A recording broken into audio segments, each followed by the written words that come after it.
It had been a while, but the smiles finally returned yesterday to Citizens Bank Park. The gloves were there to provide the defense, and the swings came in bigger bunches than in recent attempts. Throw in an inspiring Major League debut, and you have plenty of motivation, while it tugs on the baseball heart, leaving the home team with a win and some happy tears.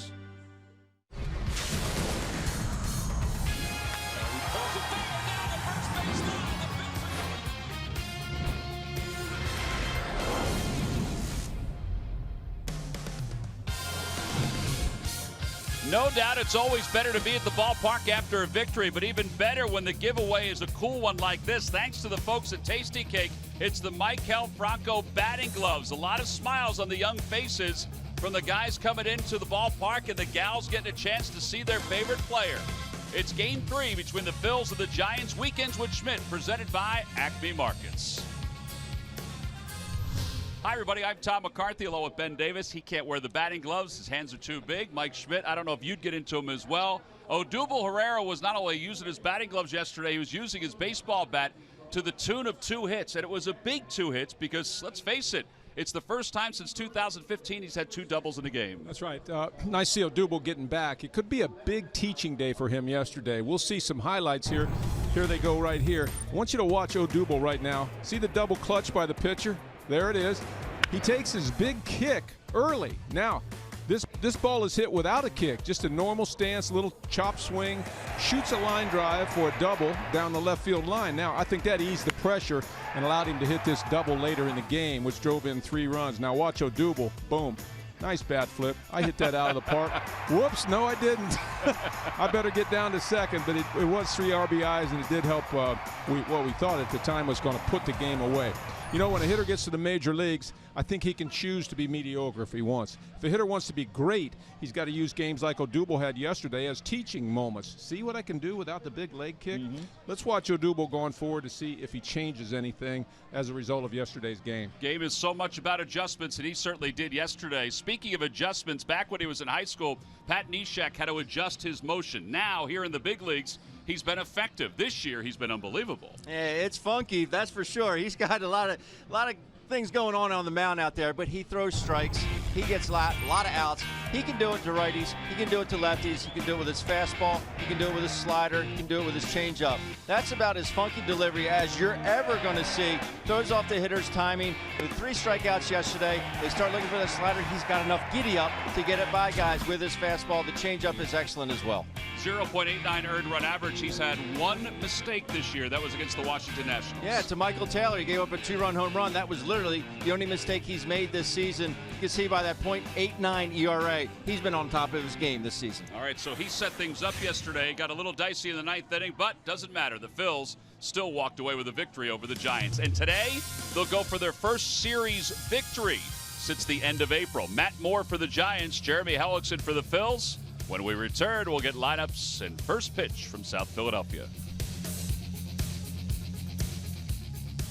Phillies baseball is brought to you by Xfinity. Xfinity X1 will change the way you experience TV. By Toyota. Find your favorite model today. Toyota, let's go places. By Citizens Bank, official bank of the Phillies. Visit citizensbank.com. By Coca-Cola. Taste the feeling.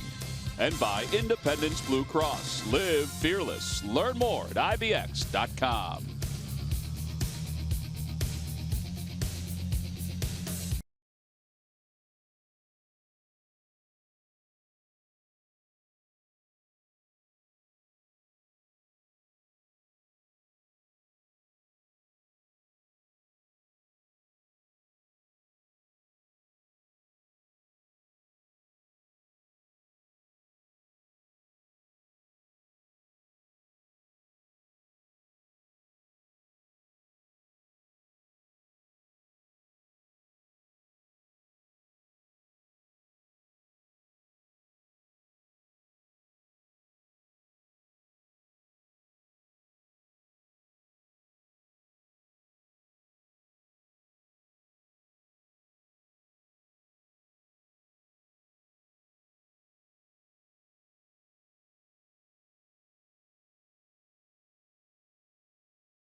Hellickson taking the mound today for the Phils as the Phils look for their first series victory since the end of April.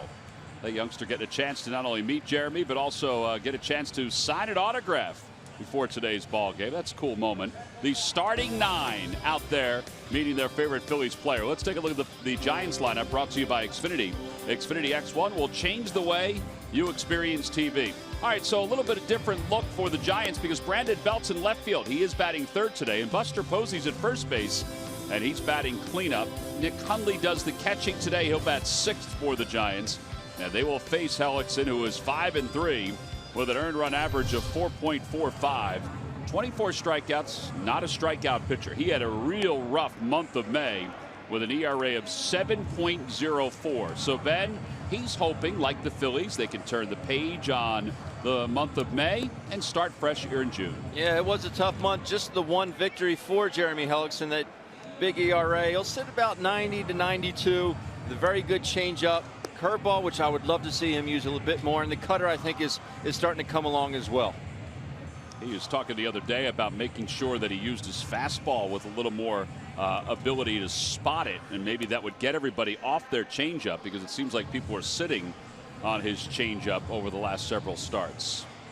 Time now for our Nissan keys to the game. Ben, why don't you kick us off? Well, you just said it, Tom. He's got to use that fastball more. I'd like to see Jeremy use the fastball more. I think these guys are sitting on that changeup. Even when it's down in the zone, I think they're looking for it and they're getting it.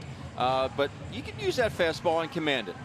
To me, it's about momentum. I've talked about that a lot individually and in game, but it's built some momentum by winning one more today. You'll have taken the series with San Francisco, and then go to the next series and keep the momentum going and take that series. And before you know, you win 5-6 series in a row, you're back where you want to be. I like that. Yeah. Well, Denard Span will start things off for the Giants. He's had a good series, 6 for 9 with 3 runs scored. I would say that his last 7 games at Citizens Bank Park have been at a torrid pace. All of a sudden, it's kind of a cloudy day, but we'll get past that. As Hellickson's ready to go, here's the first pitch of the afternoon. Now that's in there for a strike, according to Mark Rippinger. And it's no balls and 1 strike. I think he heard something from Denard Span on that pitch right out of the chute. You can make a living right there, down the zone. Well, particularly if they're going to give him that pitch down in the zone like that, too. Tommy mentioned cloudy day. Hitters like that. A little easier to see the baseball. Absolutely. You don't have any shadows anywhere. Fielders like it as well. Well, current conditions, it's warm. 79 degrees. Supposed to get up into the 80s today. Mostly cloudy. Flags are not moving. Boy, will that ball carry today. Flags are dead. Nice and warm.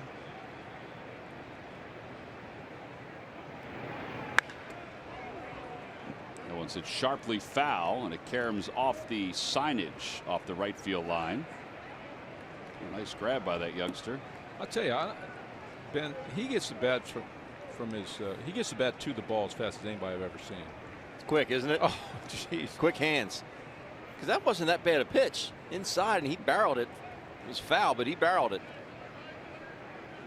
No movement at all. Just last second. It was the first changeup of the day. It's amazing how long you can wait on a baseball. Yes. You know what I mean? If you're short and quick, how long. Daniel Murphy's proved that, but not that Span's a hitter that Murphy is, but it's very similar styles. Yes. Get their foot down extremely early. He spoils another changeup, and it remains 1 ball and 2 strikes.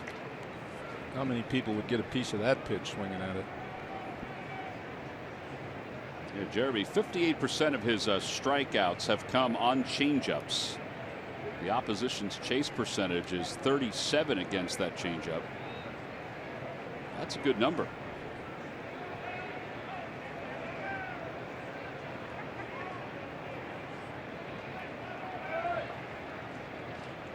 Span is not as flashy as Odubel as far as the amount of time it takes him to get in, but he does take some time. Another liner foul. That ball was inside about 6 inches, right on his hands. Wow. Here we go with the foul balls again, Mike. You were talking about it yesterday. Gets that foot down early, and you can get the balls inside like that when you don't have a ton of movement. That ball's almost all the way to the batter's box. You know, the front of the batter's box. Point A to point B in a hurry. Little floater out toward left center field. Kendrick on the run. So is Odubel. And Odubel tracks it down.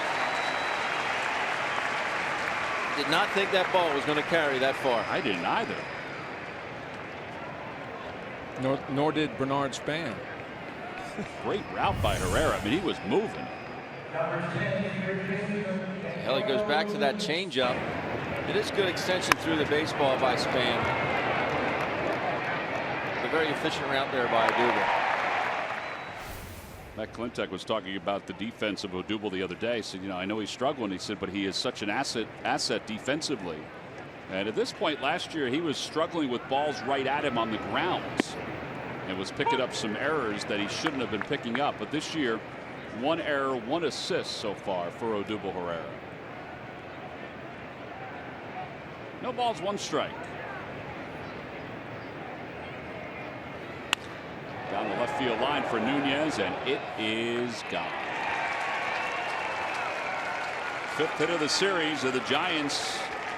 Like the first 2 games of this series, they jump out to the early lead on top 1-0.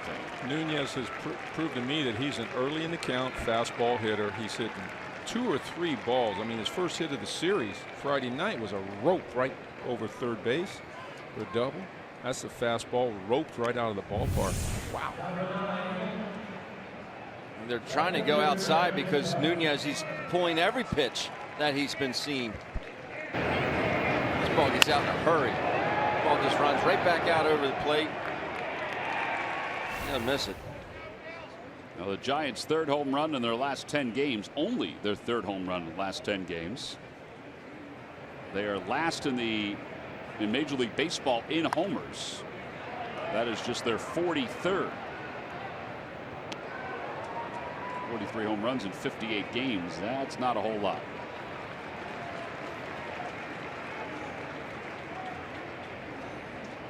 I think having Hunter Pence out of the lineup for quite a bit of time has really hurt that stat.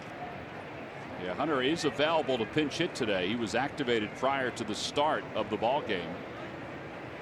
And Christian Arroyo was sent out. I was talking with Bochy yesterday, Bruce Bochy, and he said that they wanted him to maybe take another day or 2, but he said he wanted to be here, so he's most likely going to end up here. And there he is.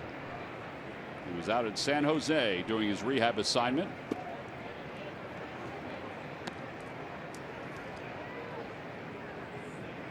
He's meant an awful lot to this Giants team since the Phillies traded him there for Tommy Joseph.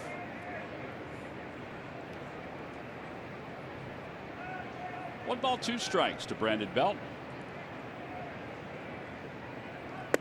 Inside, 2-2. That ballpark in San Jose, A-ball, I was playing in the California League for the Rancho Cucamonga Quakes. We're playing San Jose, and my bat was starting a little groove in it, so I started to bone it on the sink. Sink fell off. I broke the whole sink. They made me pay $400 for it. Really? But I think in San Jose, I think of breaking a sink. You could have fixed that sink for less than $400. No, it fell and disintegrated. It just fell apart. But you could have bought another one and put it in. I think they took advantage of me. W.B. Mason can bring you a sink. Who but? 2 balls and 2 strikes to Brandon Belt.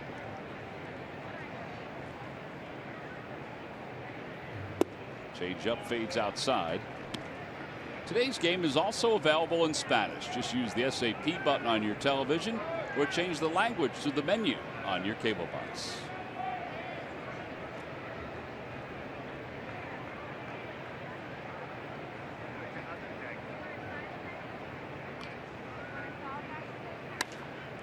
Out toward left field, long run for Howie Kendrick, and he's over toward the line. 2 outs here in the 1st inning.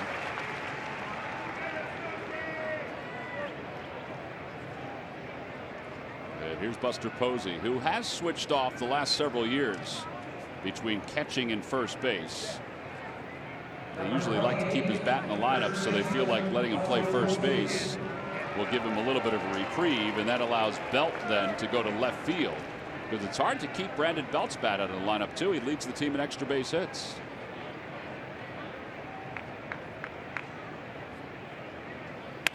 Posey hits it sharply, backhanded by Mike Alfranco across the diamond, and Posey is retired. A home run though by Eduardo Nunez has given the Giants a 1-0 lead as we go to the bottom of the first. The Phil's up for the first time.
A solo home run in the top of the first inning. So let's see how the Phillies will counter today. Their lineup is brought to you by Xfinity. Xfinity X1 will change the way you experience TV. So Cesar leads it off at second, then Odubel Herrera and Howie Kendrick. Tommy Joseph bats cleanup. Aaron Altair is down to the number 5 spot. He's in right field. Mike Alfranco is at third base hitting 6. Cameron Rupp starts again. He's in the number 7 spot. He was off yesterday. And then Galvis and Hellickson. And they'll face the veteran left-hander Matt Moore. Not a good year for Matt Moore. 71 hits and 24 walks in 65 innings of work. That's an awful lot of base runners, and left-handers are hitting over 380 against him. Ooh. Scouting report on Matt Moore. Sit about 92. Change curve cutter. Throws pretty much dominantly fastball and the cutter. Mixing a few changeups away to righties as well, but that fastball really hasn't been where it was in years past. The first pitch is taken outside. 1 ball and no strikes.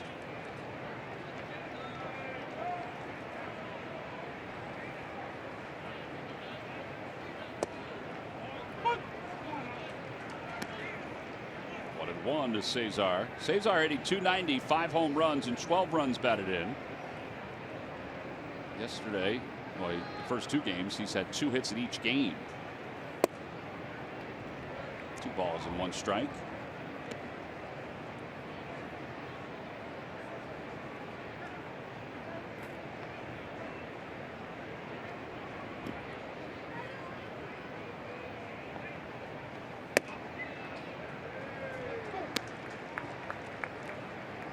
Ben, I've asked you before, certain pitchers throw based upon catcher giving them, say, outside, and they just throw it outside, or they need a glove sitting there to throw it? A lot. I would say more guys, and I don't know why pitchers do this, but I would say more guys throw to an area as opposed to the mitt. Because Posey, I'm watching him, and he's really not given more a glove target. See, look. Yeah. Yeah, I would say that, because I'd say, throw to my mitt. And all the pitchers I've really asked, some guys just say, yeah, try and focus on that mitt. Jamie Moyer is one of those guys where he had to, throw small, miss small because of his stuff. Now, other guys basically throw to an area. I think you'd have more success if you threw to the mitt. Yeah, and I always like to present a good target for my guys. Period. I stand corrected. Posey's at first. Hundley's behind the plate, so I was watching Hundley as opposed to Posey. But there really was no set target, like a Cameron Rupp holds that glove right there. Kind of throws you off because Hundley's wearing the same mask that Posey wears and kind of look the same behind the plate. Odubel Herrera Had 2 hits yesterday and shows bunt and bunts it foul, and it's 0-1. Eduardo Nunez is playing back a little bit. That's a good idea. Real good idea.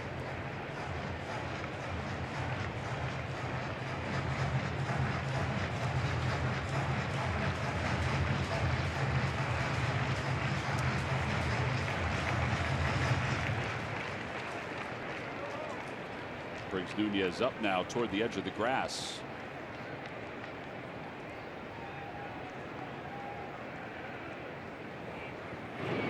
Cesar only 6 stolen bases this year. It seems like as the Phillies have struggled offensively, and his numbers were not great in May, so he wasn't on base as much as in April. That Cesar was picked off twice in May, but just wasn't running the same way that he ran in April. Not saying that he'll do it here with more. 0-2 to Herrera. The Lucky McDonald's Phillies home run jackpot contestant is Joe DeLisi of Pennsauken.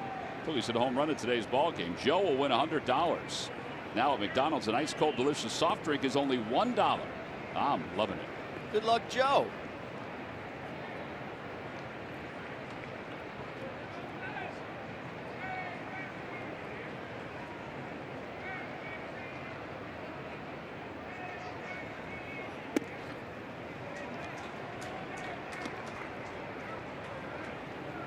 Matt Moore acquired from the Tampa Bay Rays.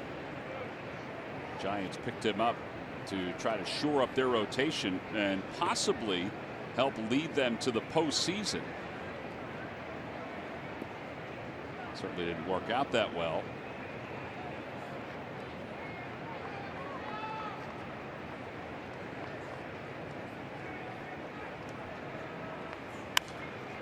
Fouled away.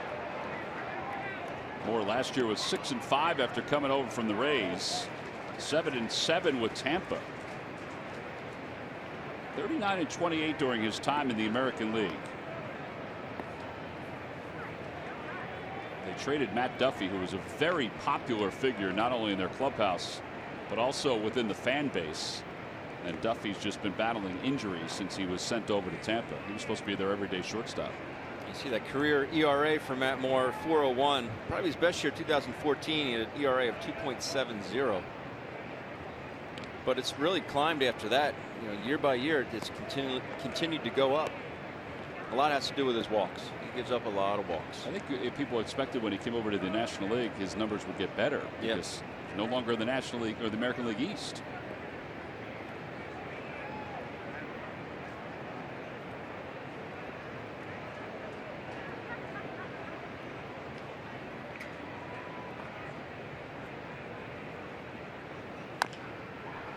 Odubel pulls it foul softly.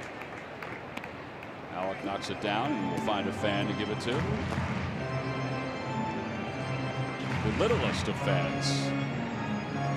I think he really prefers the bottle than the baseball. What do you think? Well, I don't think he'll get that ball. I think Dad may put that ball somewhere or save it for him later. I should say she.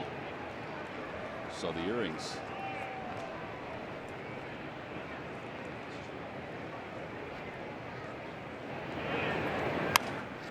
Spoils another one. He looks more on time, Mike. He does. Timing looks better.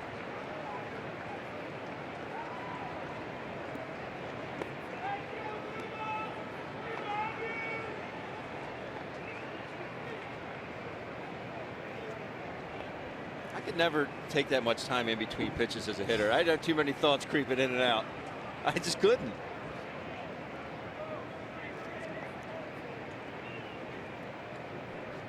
Back in my day, somebody from the dugout would have screamed at him already. And there's a liner out toward right center field, and oh man, Calexte really misplayed it. Cesar's around third. He's being waved home. The throw by Crawford will not arrive. He dropped the baseball. RBI double for Odubel Herrera, his third double in 2 days. It's a 1-1 game. How loud was that? That was loud up here in the booth. Yeah, you could tell that was good contact, and that was a great at-bat by Odubel. Lefty on lefty, which he's not fared well lately in those in those at-bats, but he fouled off a few good pitches, laid off of a pitch. I mean, roped one. Calixte's been in left field the last 2 days. It's a different angle coming at you in right field. See that low finish on the ball a little bit up. Still a leg kick, but not as high a leg kick.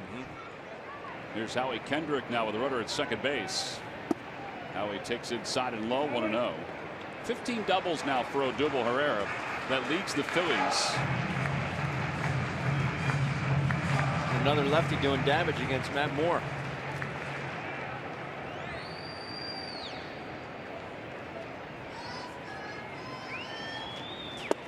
Inside, 2-0. Tom, the leadoff walk scored.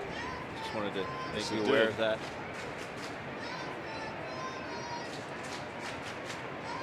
Did you voice your disapproval about leadoff walks to all your pitchers when you were catching? Of course I did. Really?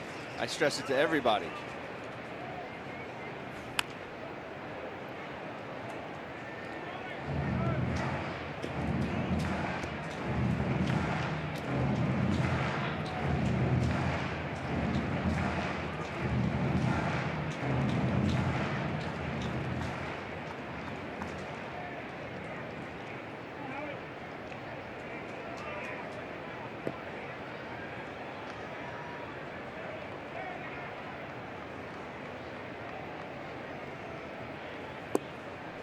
Shows bunt, and he takes ball 3-1. Well, there's a move I wouldn't like.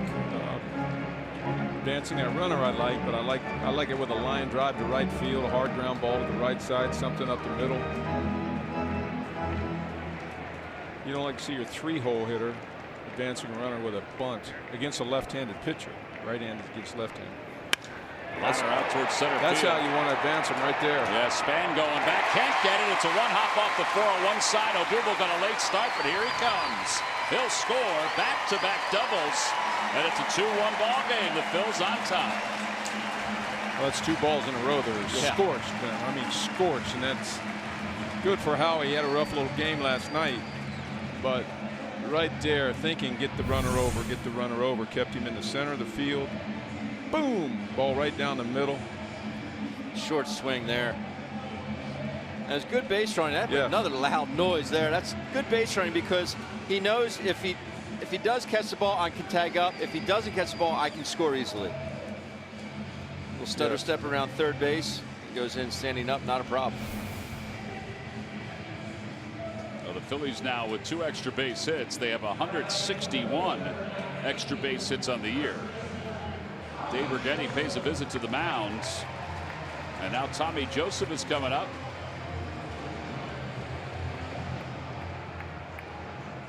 Scorecard's looking good so far. It's nice to see the Phillies score some first-inning runs and take a lead in the first inning. That ball gets away from Hundley for a moment, but Kendrick doesn't advance. Tommy Joseph was bringing the lumber yesterday. Brought to you by Yellowwood, brand pressure-treated pine. 447 feet later, that ball lands. Cueto went to the well one too many times with that slider. That is your Yellowwood. Bring in the lumber. Kendrick was kind of in between as to whether he should advance or not. I don't think he could tell whether the ball got away from Hundley far enough. And if you're not sure with no outs, you stay. Same thing here, right, Mike? You just don't want to just hit a feeble ground ball to the right side. Not. Cleanup guy. Absolutely not. Hit straight away. You can never hurt if you're thinking. Kendrick goes. Hundley's throw to third is in time. Now he's trying to make up for something there. Man, well, there's a lot not to like about that. First of all, 2 guys are over there like, oh gosh. He went right into his spike. Yep, he did. Right hand went right around the bag, warded off by Nunez's spikes. Well, hopefully that hand's okay for Howie Kendrick. And Nunez, I don't know if it was anything that Howie Kendrick did, unless the torque of the slide or the helmet And maybe it was the helmet that hit his knee. Kind of. Yep, that's what it was. Hyperextended his knee. But back to the play.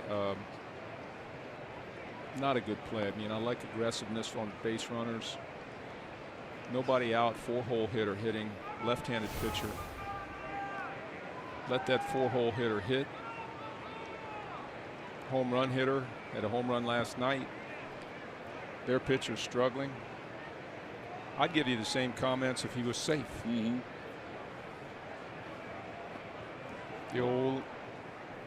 The old saying is never make the first out at third or the last out at third.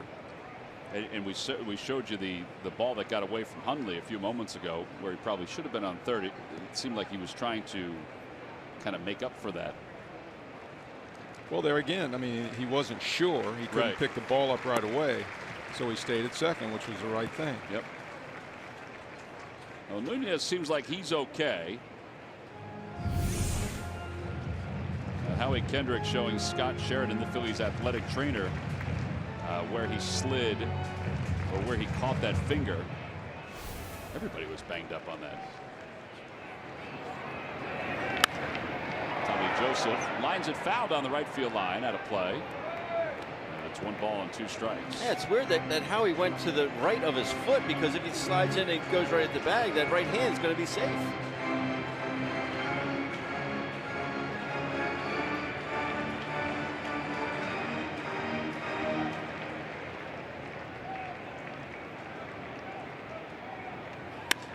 Fly ball right center field. Span started in. Now he ventures back.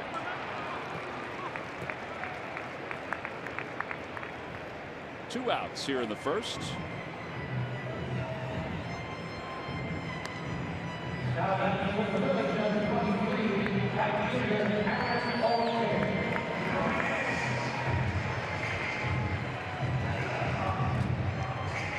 right, Aaron Altair, who is down to the number 5 spot.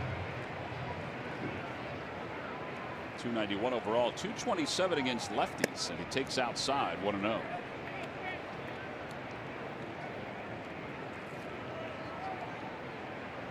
Altair came on as part of a defensive double switch yesterday.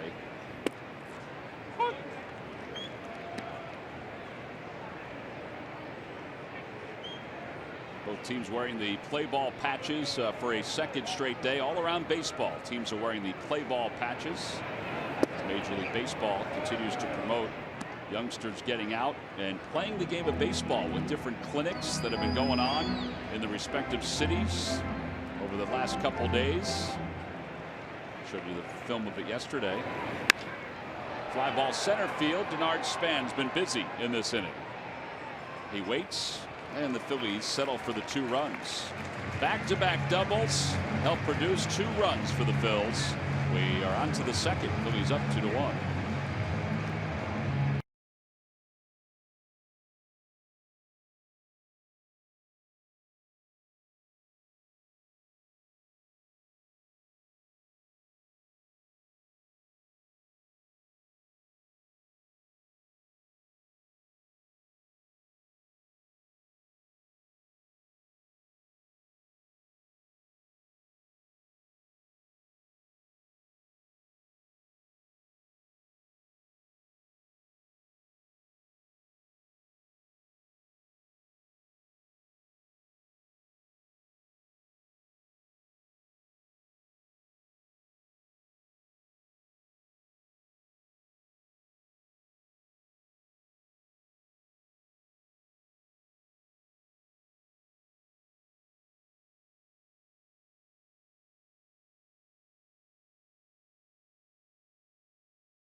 Philadelphia fans, save money when you combine your home and auto insurance. Talk to an agent today or call 800-STATE-FARM.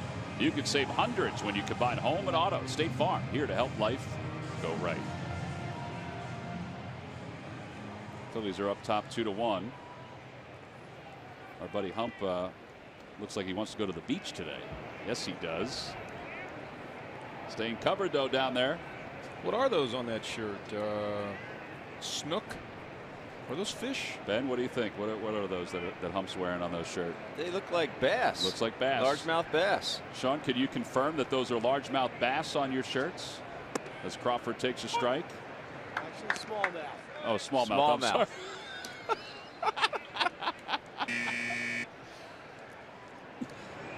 Brandon Crawford 2 for 7 in this series. Overall hitting .261 with 3 home runs and 20 runs batted in. Inside and low, 1-1.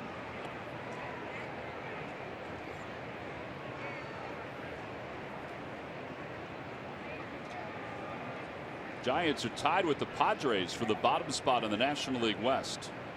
Both are 12 games back, identical 23 and 34 records.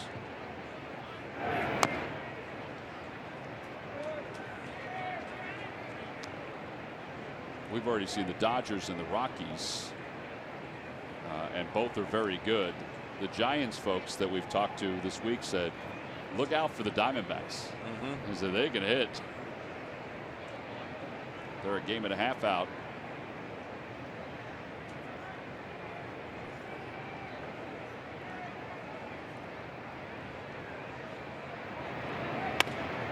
Punches a foul. I think the scary thing about the Giants is that not only do they have Seager at shortstop, young and powerful, rookie of the year last year, but the Bellinger kid, since we saw him in Los Angeles, I mean, he is on fire. We were in Los Angeles. Dave Roberts said, yeah, we're probably going to send him down as Crawford strikes out. That's a good changeup right there by Jeremy Hellickson. That's good movement on it. That target you're talking about, Smitty. Cameron Rupp down the zone. That's good arm action there.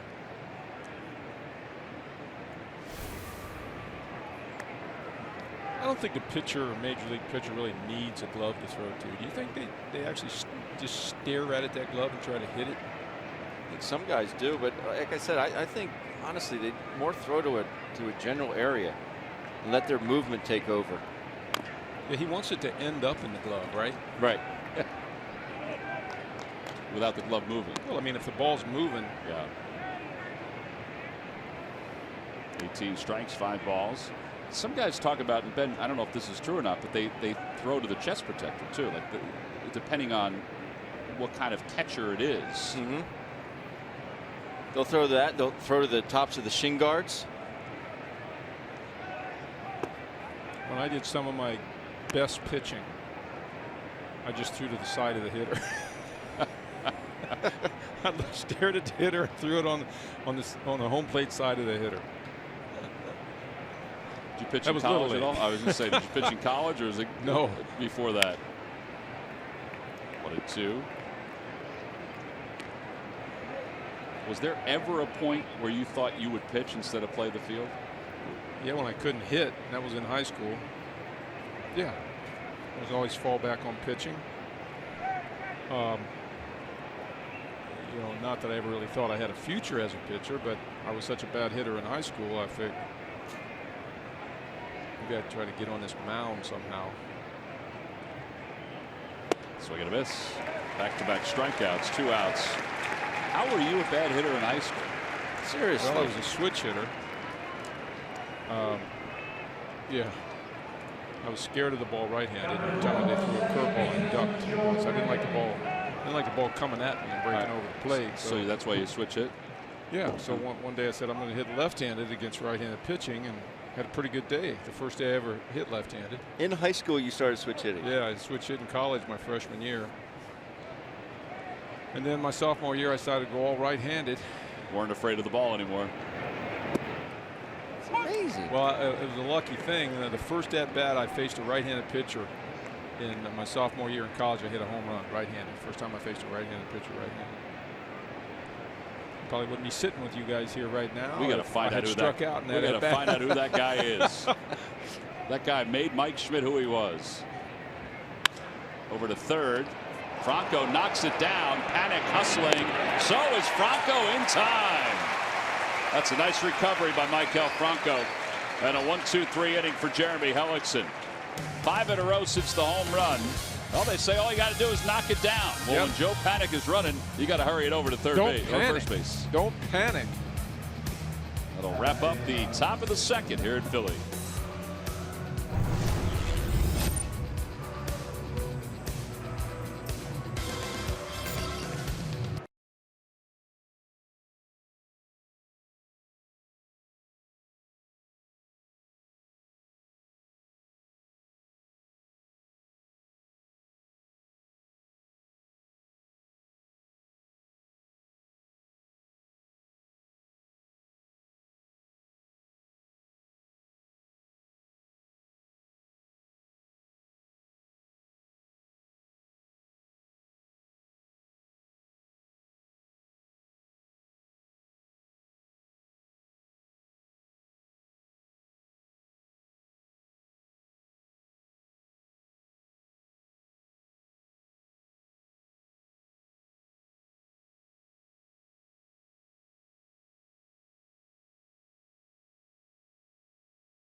Catching plays first base. Well, there was a time in the Giants organization when Buster Posey was in the big leagues, and they had a young up-and-coming catcher by the name of Tommy Joseph, who wondered, what does my future hold since this guy's behind the plate? Well, Murph, those guys have a relationship still that carries to today. Yeah, they do, Tom. You're talking about the year of 2010. Buster Posey was just starting his first full season with the San Francisco Giants as their starting catcher. Tommy Joseph, he was an 18-year-old in the Giants organization, also as a catcher at that time. And I had a great conversation with Tommy about that today. I said, what do you remember, when you arrived at big league camp and got a chance to meet Buster Posey? What did you take away? He said the first thing that he noticed was just the way he carried himself. Here he is, a young guy just getting his big league career started. But he said he had such a confidence and an air about him that he knew that he belonged in the big leagues. And he said, for young guys trying to find their way in the minor leagues, it was really cool to see another young guy feel that way. He said, far from arrogant, just very confident and knew that if he went about his business, he would be successful. Obviously, Buster Posey has been very successful. And Tommy said to this day, he's still one of the few players that he really just enjoys sitting back and watching play. How he goes about his business, how he goes about his daily work. He said there are guys in the big leagues that you always admire for that. Buster Posey's one of them. There was a thought at one point before Tommy was traded to the Phillies that if Tommy made it to the big leagues, they might move Posey to first base just to take the pressure off his knees. But then they figured they had a little surplus, so that's why they decided to ship him to Philly and get Hunter Pence over to the Giants, and that helped lead the Giants to the postseason success that they had. They're similar. Tommy, wonderful guy. Buster, same way. Very similar in the way they carry themselves. Yeah, so if that's something that he passed on to him, good for him. 2-0 pitch coming to Rupp. I met Buster when he was a senior at Florida State. They used to play us, remember? Spring training, right. First game of the year, Florida State, Mike Martin. And they asked me to speak to the Florida State team before the game, so I went over there and got to meet Buster Posey. I don't know how long ago that was. Let's see. was a while ago. That was a while ago. So his senior year is when he went back behind the plate, but he was a shortstop before that, I believe. Or his sophomore year was a shortstop, junior year was a catcher. He was like college player of the year that year, right? Mm-hmm.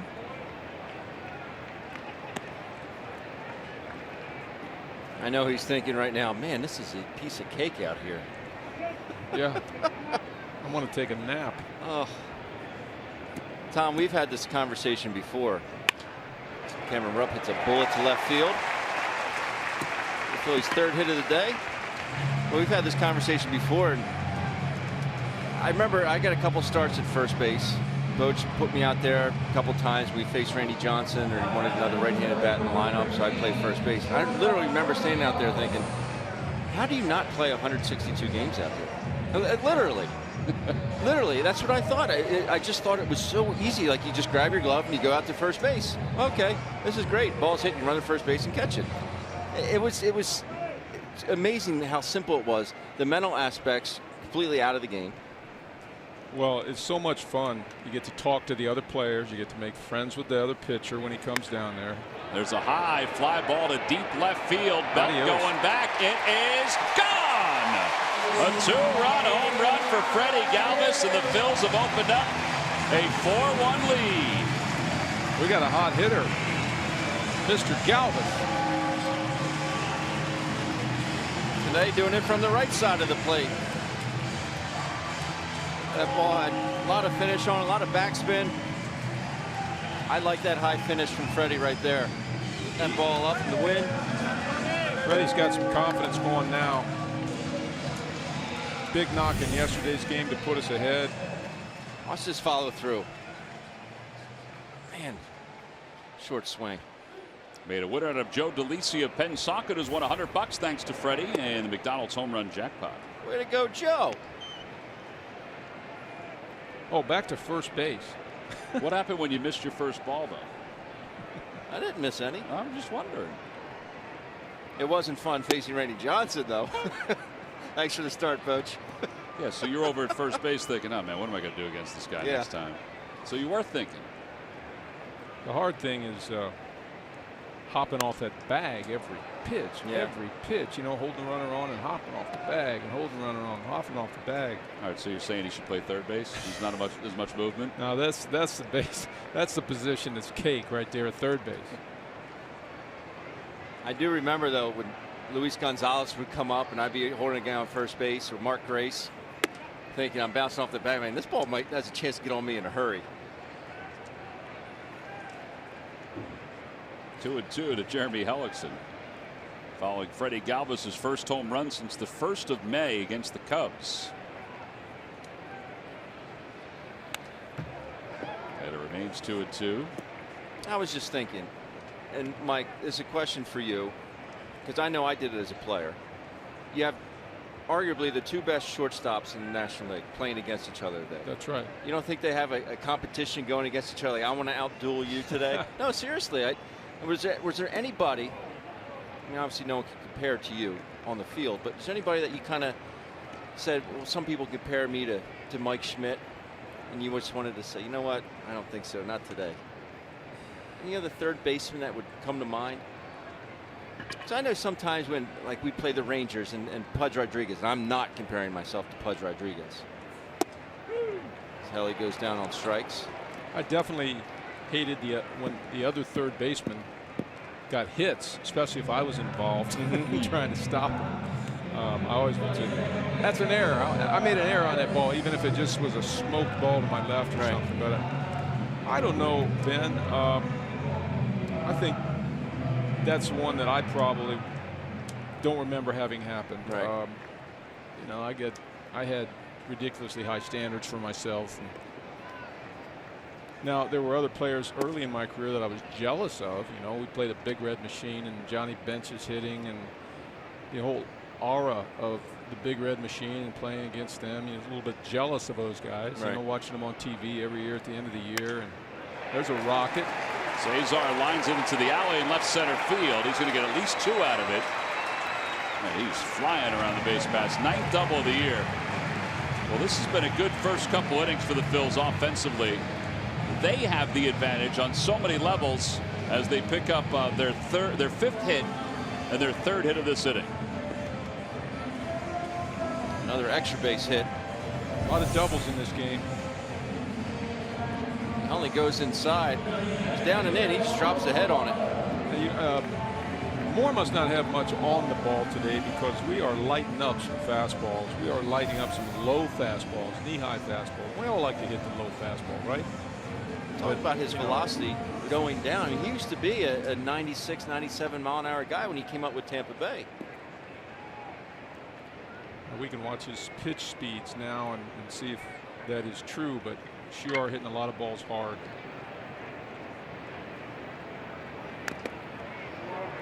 Odubel fouls the breaking ball, and it's 0-1. I just think they're seeing it well out of his hand. I mean, that's a first pitch breaking ball. And that was a good swing by Odubel. We have 5 line drives in this game.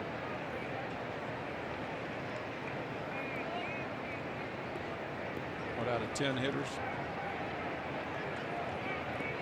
Yeah, nothing's really been hit soft. The softest thing was probably Cameron Rupp's base hit. Well, he broke Franco's bat when the little humpback liner to shortstop. Right. Hit inside, 1-1. Doesn't even register on the pitch speed gun. Is there a minimum speed? 65. It's 65. Is that what it is? It is.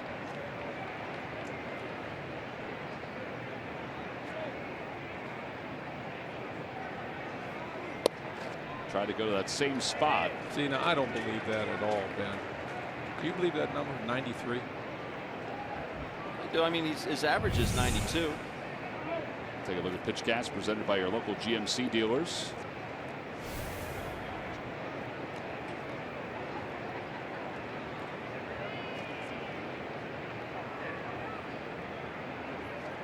Dubel's got him where he wants him right now. 2 inside fastballs he laid off of. It's got to go away now.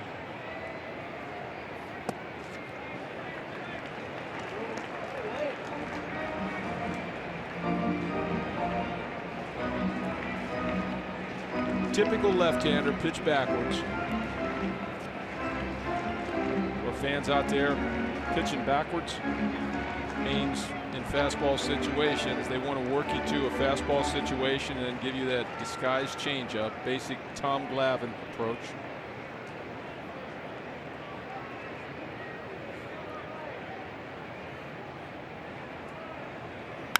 Out toward left field. Belt going back toward the warning track to the wall. Makes the catch going away. Well, he hit it hard. Now, that's a good play by Brandon Belt.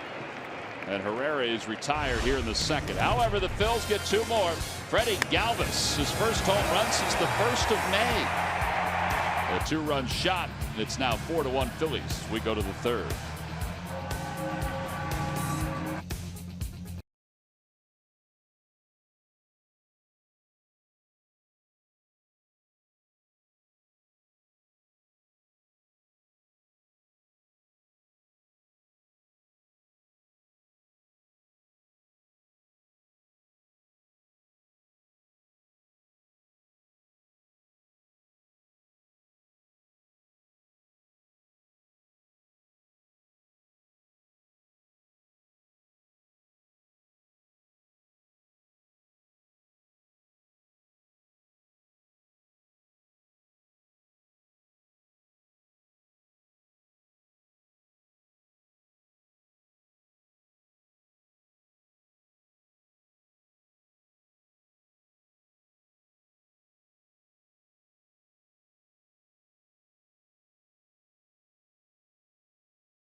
Trivia question. Log on to Phillies.com. Go to the fans section for all the information, and please submit your answer on the subject line.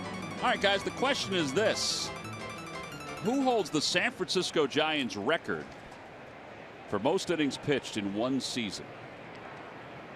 San Francisco Giants record for most innings pitched in one season. Answer will be revealed in just a little bit.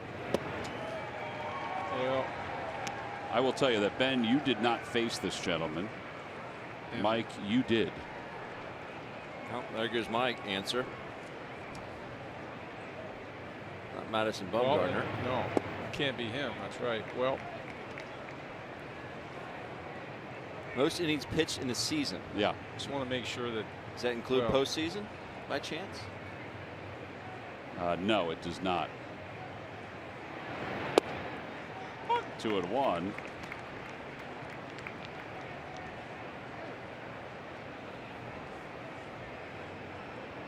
That has to be it. That's Just so everybody the knows. perfect person. Just Let's make a stump the fan where he's the answer. Everybody knows Mike wrote down Mike Krukow. That is not the correct answer. 3 balls and 1 strike to Colexday. And he whacks it foul past Phil Nevin. It's 3-2. All right, I'll go to work on that one. Since it's not Krukow.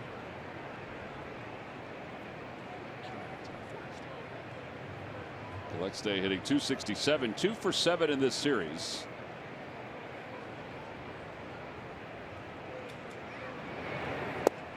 And a strike 3 call. A fastball that paints the outside part of the plate. 3 strikeouts for Hellickson. Sunday, June 18th, when the Phillies take on the Arizona Diamondbacks, it'll be Chevrolet Father's Appreciation Day. All men 15 and older will receive the Hawaiian shirt that Tommy Joseph is sporting. Get your tickets by going to Phillies.com. All right, Matt Moore is the hitter. Moore 1 for 19 so far. And it's 0-1. Facing his former teammate Jeremy Hellickson. Although these two guys, they were teammates, they never faced each other in the American League. Or when Jeremy was in Arizona for the 1 year.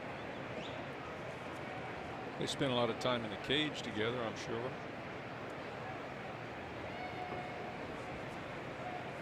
Honing their craft as hitters. And a liner to right field. That'll be in for a base hit. Just the second hit of the year for Matt Moore. So a 1-out single on Denard Span is coming up.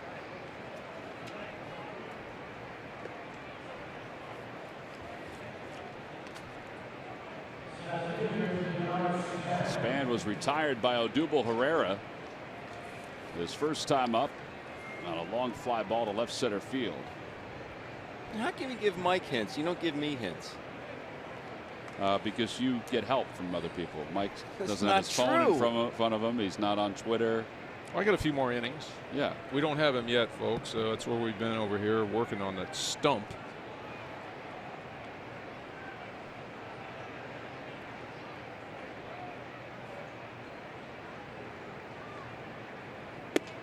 Outside 1-0. Ben, I'm prepared each night to give you hints. I have a list of hints each night. But each night you've already acquired the answer from the variety of participants that are helping outside of the Again, booth. not true. I've gotten them wrong a number of times this season. Really? 1 ball, 1 strike. It's not old Juan, huh? It's not Juan Marichal. It's not Rick Oh, Russell. I got one.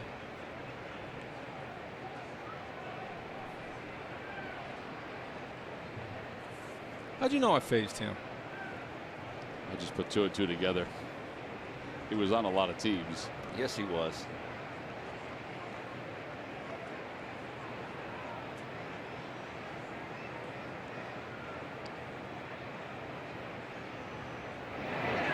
Curveball hit toward first. Nice hop for Tommy Joseph. Oh, he hit Matt Moore. Isn't that something? And it goes into left field. And Moore's going to get to third.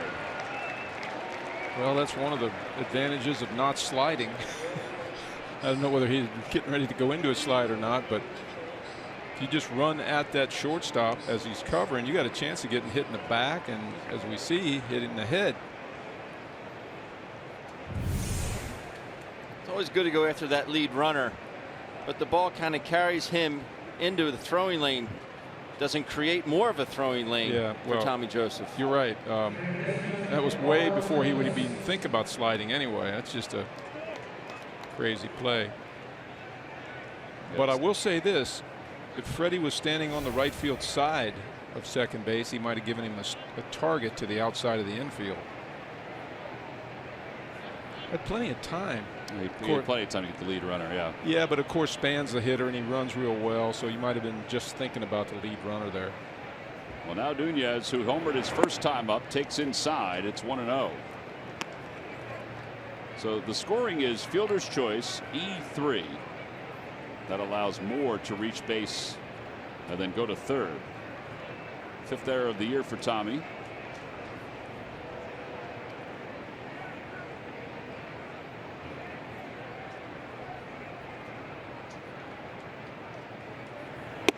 Fastball, and it's 1-1.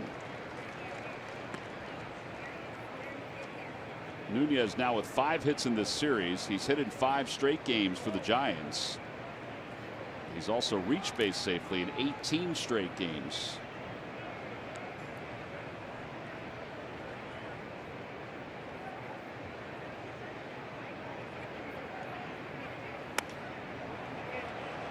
It's 3 consecutive fastballs Yeah, I was going inside. to say. They just keep throwing it. He's been hitting well. Not this at bat, but strange. Put him in good spots.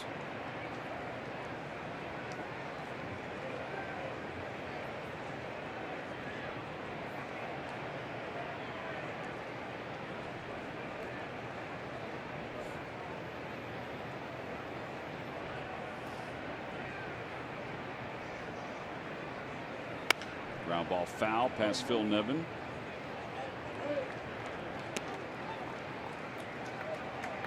Phil Nevin, way back, what a college phenom he was.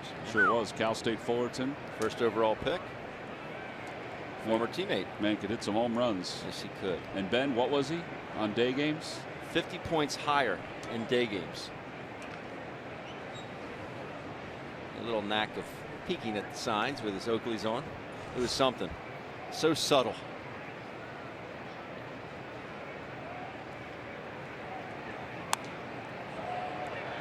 So you were saying he had some dark Oakleys and was peeking back at the catcher? It was uncanny how he could do it. He's got the Oakleys on now. He would do this little wiggle up top, and when he would sweep it back, he could peek and get signs quite frequently. And he did it. Was so subtle, and we were the only ones that knew about it.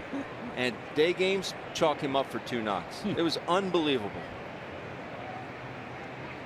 Quick toss over, and Span is back. Had a very successful run as a minor league manager and has interviewed for a couple of major league jobs, including the Astros. Your former teammate, Greg Gross, my former high school baseball coach. Greg Gross was his hitting coach in Reno the last couple years. And Gigi had lots of good things to say about Phil Nevin. I says, he's still nuts. He goes, no, he's toned it down a lot. Boach told me that yesterday. He said, you wouldn't believe it's a different Phil Nevin. I said, really?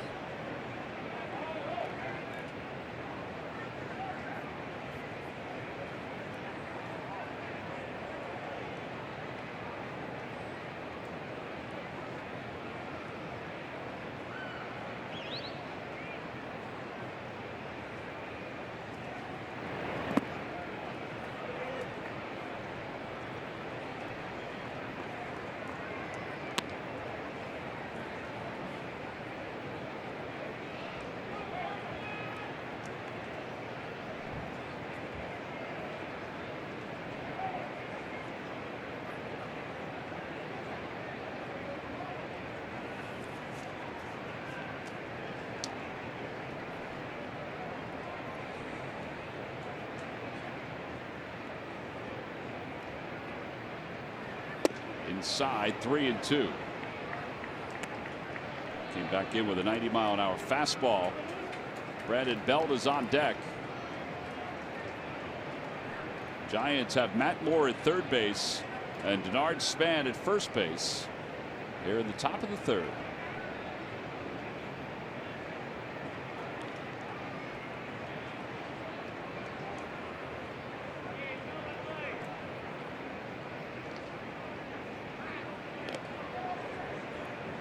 Denard Span, despite at one point being a very good base stealer, only has 2 attempts this year.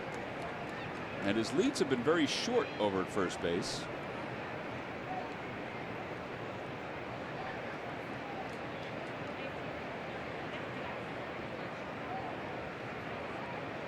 There he goes. Pitches inside, ball 4. That'll load up the bases. First walk for Hellickson. Phil's fans, we know it can be tough to get in front of a TV for every game. Now you can stay connected to your team with the NBC Sports app. Download and live stream every CSN Phillies game on the go.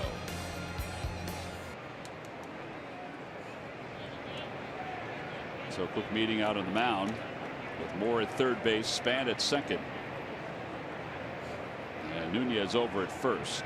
It's been a 21 pitch inning for Jeremy Hellickson. Double play would come in handy here. Brandon Belt flat out to left field his first time up. Cameron Rupp just reminded Hellickson, ball back to you. You're coming to me. He was pretty emphatic when he said it to him, too.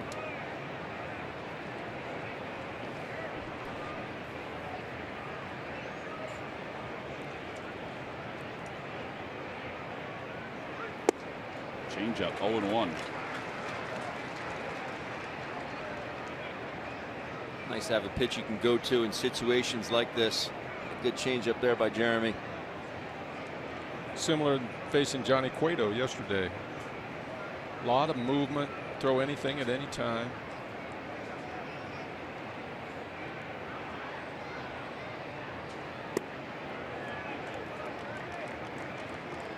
Hellickson could use another ground ball here. He had one with Span. His ground ball percentage, though, compared to last year at this time, is down a pretty good amount. 54% last year. This year, 39% in the month of May. But he could use a ground ball here.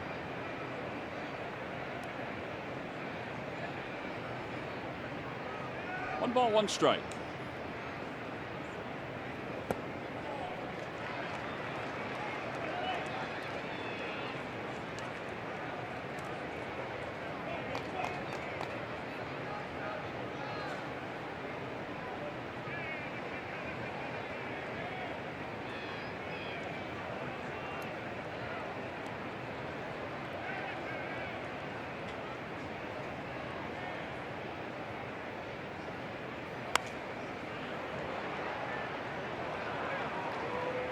It's that old danger zone right there for a left-handed hitter. Yeah.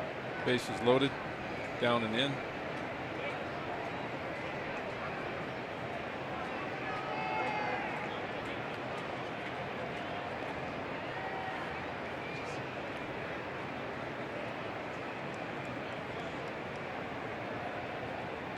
Watching Buster Posey in the on-deck circle.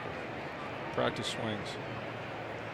That is one good hitter right there. I was trying to figure out what he was rehearsing there. Get a chance, maybe we can see it after this at bat.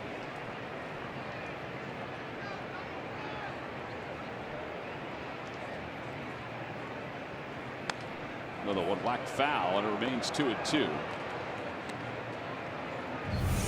Here it is, rule number 1. Don't trip over your wife. Going after a baseball. What are you doing? We've all gotten that look, haven't we? The element of surprise.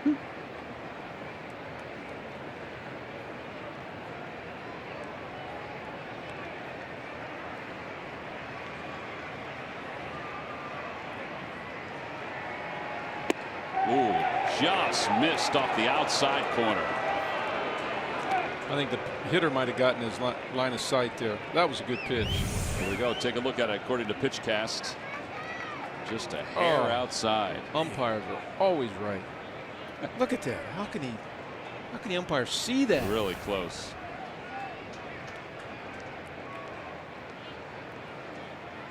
So 3 balls, 2 strikes, 1 man down here at the top of the 3rd. Phillies with a 3-run lead. And just a bit low. Now that was really close. It was a strike in the 1st inning to Denard Span, but today in the 3rd it waffles and it's a run for the Giants. It's a 4-2 ball game. I'll tell you what, bases loaded, righty on lefty. That was some serious peeping right there on that 2-2 and that 3-2. Right, wow. Take a look at it. It's a ball. Yeah, it's a ball. How do you lay off of that? Did you get a little over aggressive? Yeah, exactly. That was the hitter in me wants to go after that and knock some runs in. Wow. More disciplined than myself. An RBI for Brandon Belt. And now Bob McClure out to the mound. It's a 2-run game, and Buster Posey's coming up.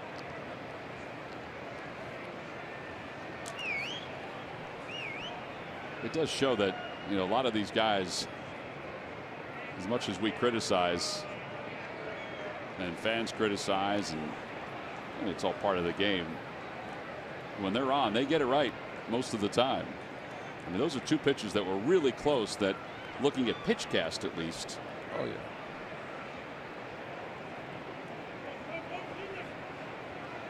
So Buster Posey, who grounded out to Mike Alfranco his first time up, is up with the tying run at second base here in the 3rd. And he takes strike 1, 0-1.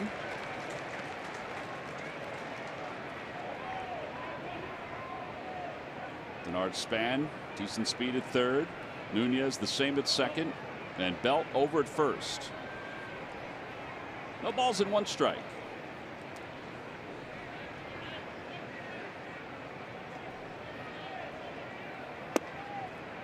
This is a tough hitter to face with the bases loaded. Why?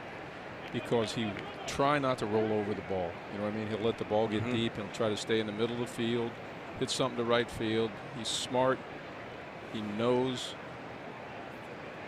what not to do. He knows what produces runs.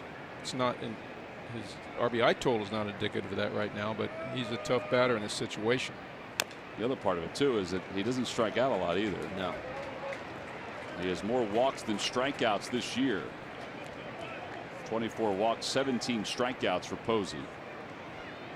He has been very aggressive early in counts, though, in this series. These 3 ball games they played. Yeah, Phillies got him twice in the first game on strikes.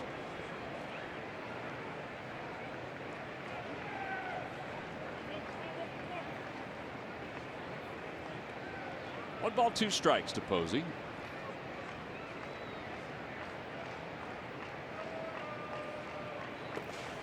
And he lays off 2-2.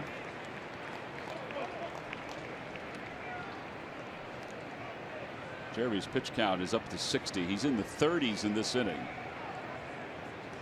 He did get the ground ball by Span that was misplayed on the throw by Tommy Joseph. That's extended the life of this inning.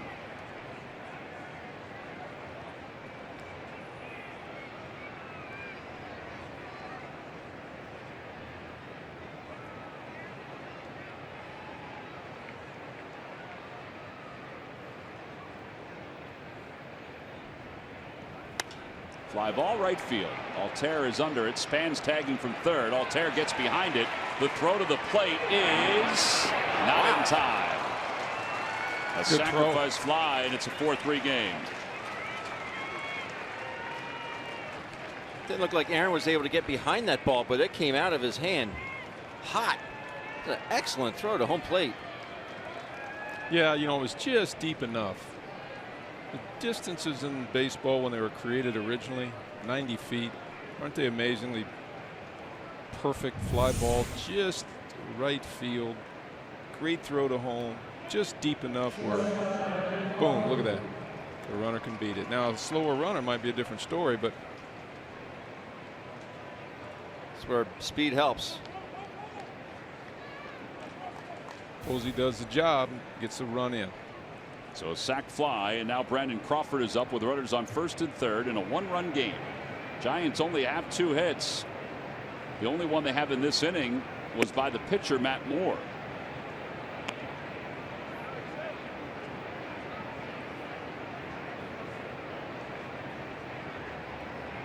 Crawford struck out his last time up.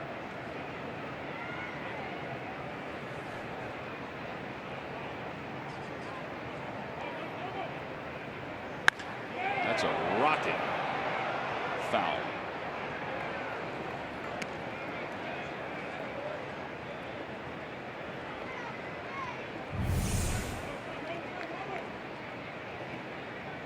Woo.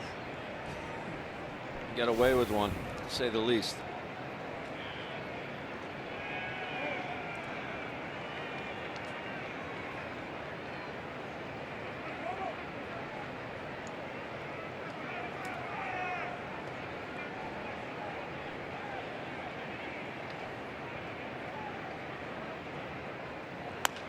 Bouncer foul, and it's 1-2.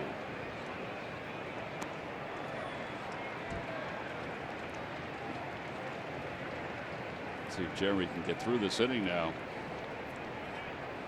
Remember, in the month of May, 1-3 with an ERA of 7.04.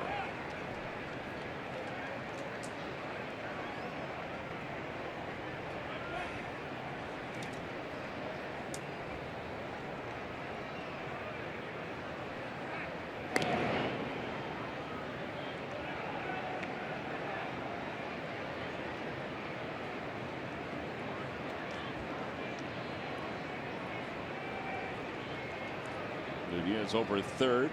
Belt at first.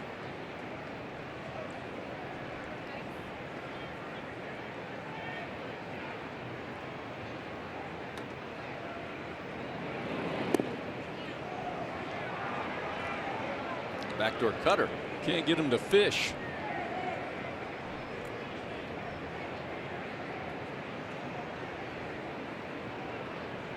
Not smallmouth bass fish. Good fighting fish, though, I'll tell you.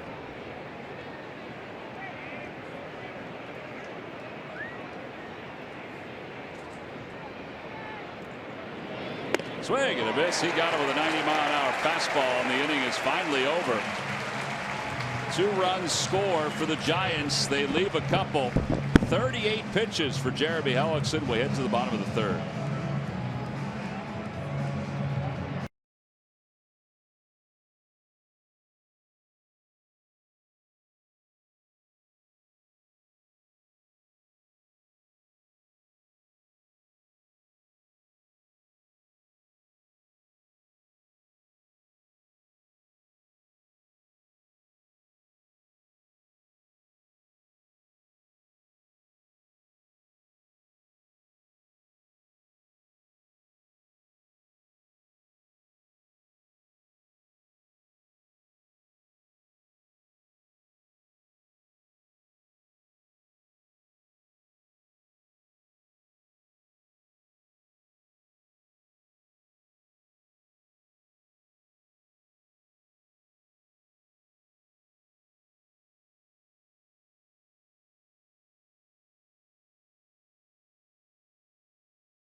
Is brought to you by your local Chevrolet dealers. Phillies had a 4-1 lead. It's now 4-3 as we go to the bottom of the third inning. Very slow-moving game. Phillies got 2 in the first on 2 doubles. Got 2 in the second on a 2-run home run. And now with their lead down to 1, they will lean on Howie Kendrick to start things off. Let's hope that little respite for Moore, which included a few trots around the bases, did not enable him to find anything that he could adjust out on the mound. As Kendrick takes high. Get back at it right here offensively.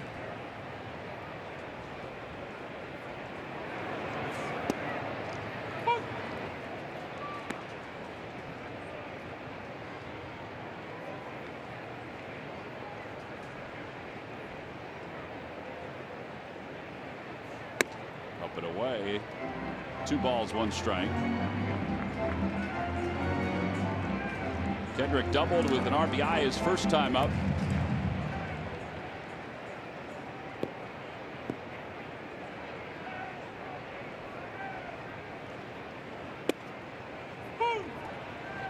I don't know about that. That ball was a little high across the home plate. He caught it about belt high down the middle. That's listed as his knuckle curve.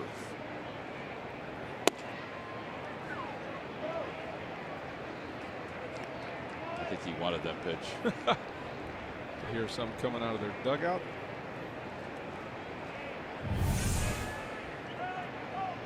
Off the plate. Way off the plate. Yeah, PitchCast is backing up Mark Rippicher today. And now Tommy Joseph is coming up.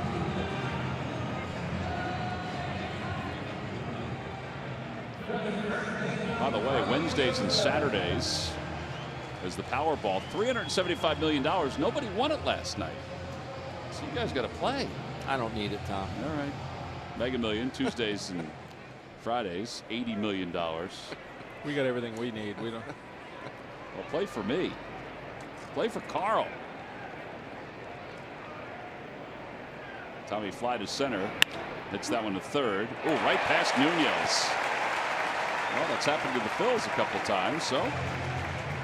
Okay, what's the scoring on that ball? That ball was tattooed at the third baseman. Feel a little on the side right there, if you know what I mean. Still think it's a play that should be made. I think it's a double play ball. Oh, yeah, he didn't even get in front of it. E5 in my book. Oh, yeah. Yeah. I agree as well.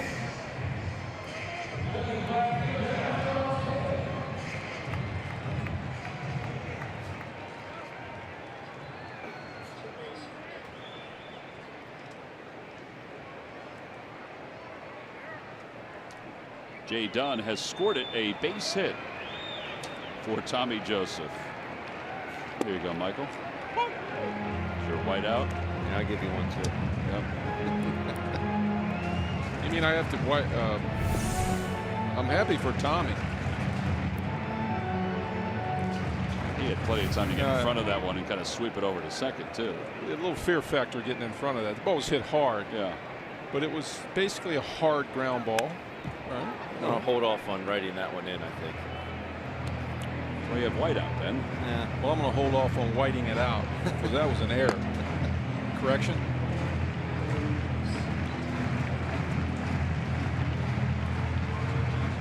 Okay, it's been changed to an E5. See, I saved my whiteout.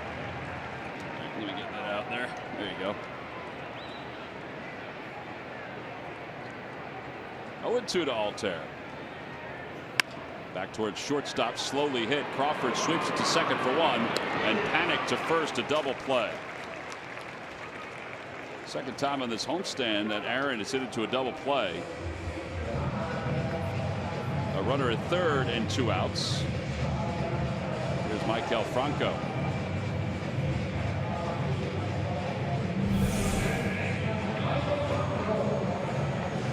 Just a curveball. He hangs it. Yeah, he kind of like fought that thing off or something weird. It's almost like he saw it and expected it to break more. Didn't end up where he thought it was going to. He might have been so into that trying to move the runners mode that maybe he tried to force it over there. I don't know. This was a good one to hit. It was I up. was going to say. Franco with a soft line drive to shortstop his first time. 2 balls, no strikes.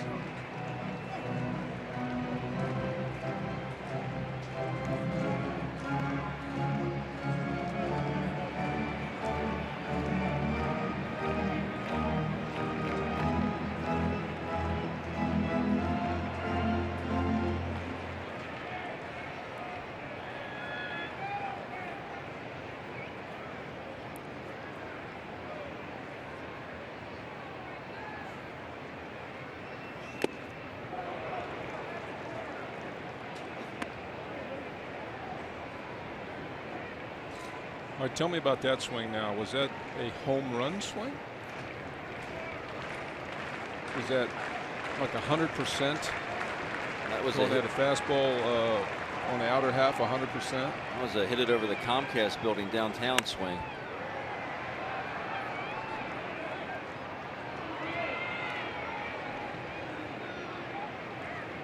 Took a lot of those in my career, but I don't ever remember hitting the ball well. I wonder if he can get it to him. Might be a record. Yeah, there's no breeze to help.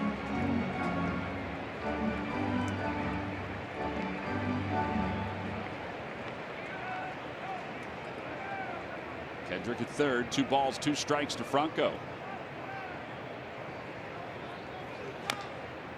Michael fouls it at the plate.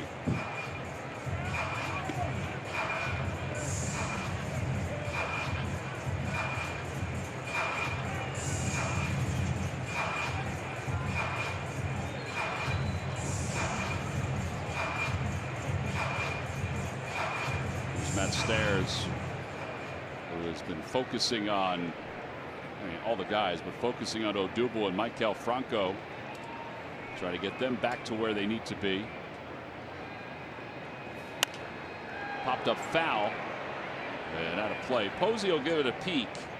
It's back a few rows.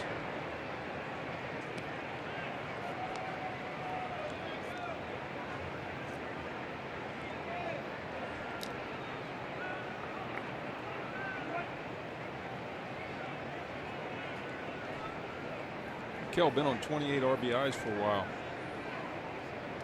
A 25 before the 3rd week of April, or I should say at the end of the 3rd week in April. Inside, off the glove of Hundley. Here comes Howie Kendrick. He'll score standing. 5-3 Phillies. Leadoff walk scored, Tom. And the Phillies will take it. Add on a run there. One of the 2 runs back that the Giants scored last inning. Moore just gets the release point and just tries to overpower the baseball. That's not even close to where he's set up. Yeah, Hundley's set up outside. Was he expecting a fastball there? Ball just cut on him. 3-2 now to Franco. Ground ball foul. It's got to be a wild pitch. It is a wild pitch.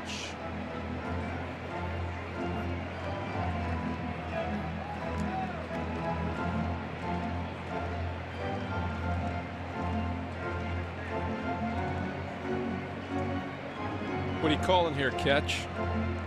3-2. Franco on a slider. Over to third base. Nunez waits for it. And Posey hangs on to the bag. Phillies do get an unearned run in the inning thanks to the error by Nunez. We'll move to the 4th inning. It's 5-3. Phillies on top.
labels ensure all your shipping messages get noticed.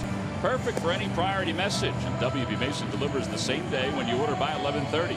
Local service personalized. 2-button. WB Mason. Top of the 4th inning, and Nick Hundley will lead things off here at Citizens Bank Park. Last night, little baseball history with the LA Angels of Anaheim. Albert Pujols added his name to the list of guys with 600 home runs or more. Didn't take him as long as some others to reach 600 home runs. But he becomes the first. He has the 2nd highest batting average lifetime, next to Babe Ruth, for guys that have 600 home runs. Unbelievable talent. And he did it in grand fashion. Yes, he did. Mike Alfranco behind the 3rd base bag zips the throw just in time to get Hundley. Well, that was some arm right there. Total confidence after he caught the ball. No panic at all. Wow. Rifle arm. See this? Oh, hum. Let me show my arm off. He went in and grabbed 4 seams, knowing he has the catcher running. Grabs that good 4-seam and across the diamond. Yeah, Hundley was moving too, though. So 5-3 on the putout. It'll bring Joe Panik to the plate. Panik grounded out his first time up.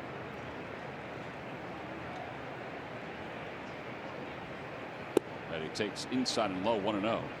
I thought that was interesting, though, looking at Pujols' numbers.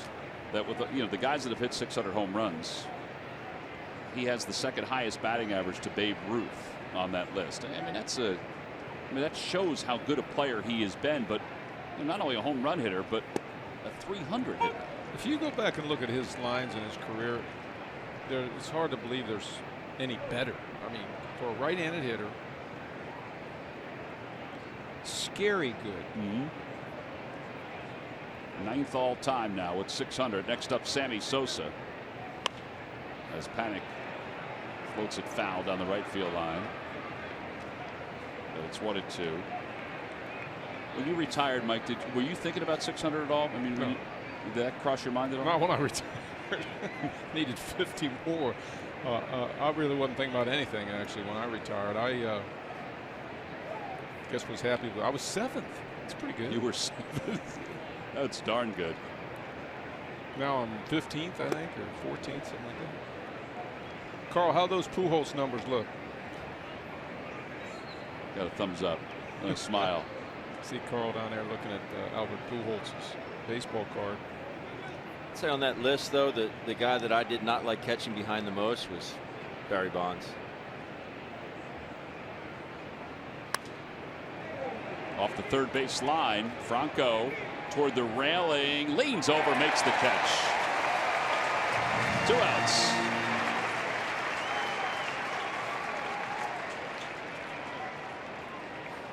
Nice play by Mike Kell.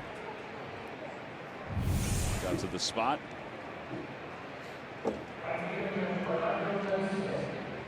Nice play. See him looking down, trying to find that track, find the railing. And then give it a little extra fall over a little bit there. There you go. Here comes Freddie. You all right, Michael? Yeah, I'm fine. Got it all under control. 0-1 to Colexte.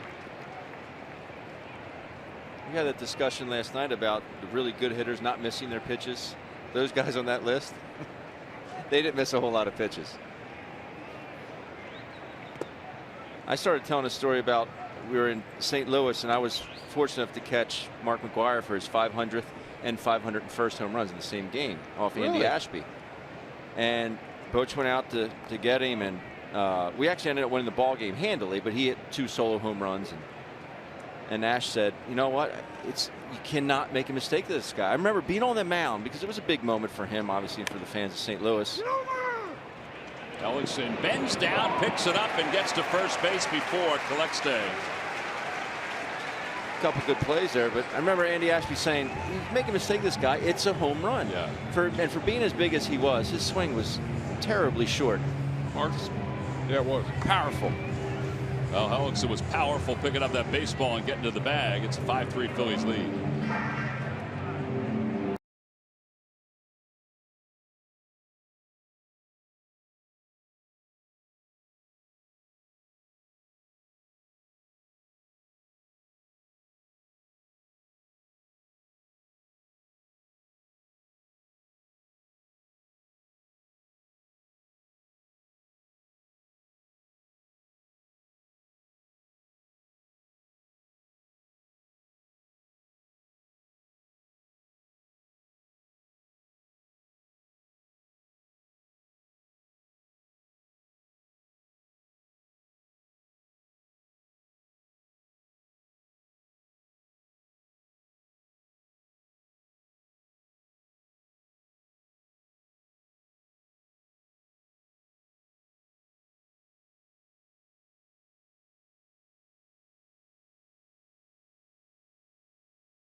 Look at our State Farm combo. State Farm here to help life go right. We look at Cesar Hernandez and Cameron Rupp, their day game numbers. Cesar 326, Rupper 351. Cesar's 5 home runs during day games.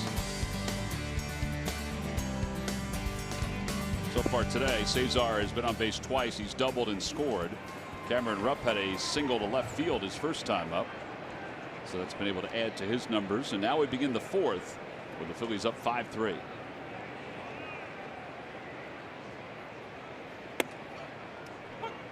The first pitch delivered on the outside part of the plate, 0-1.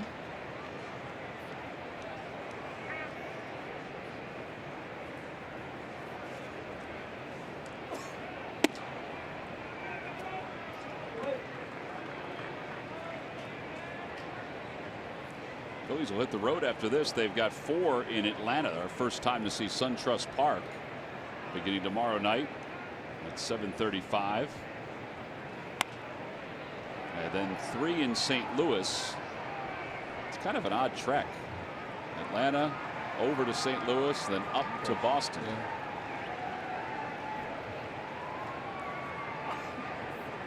I am anxious to see the new ballpark in Atlanta. I keep wondering if all the same people that we run into even outside of the game itself are there. Now, is the new park near the old one? No. It's I think it's north. I guess it's considered north of the city, but it's probably about, with traffic, 45 minutes from the old one. I'm not looking forward to the traffic. Well, it's closer from our hotel. It is? Yes. Good. You guys, where do you stay? Buckhead? Buckhead, Yes. yep. 2-2 to Rupp.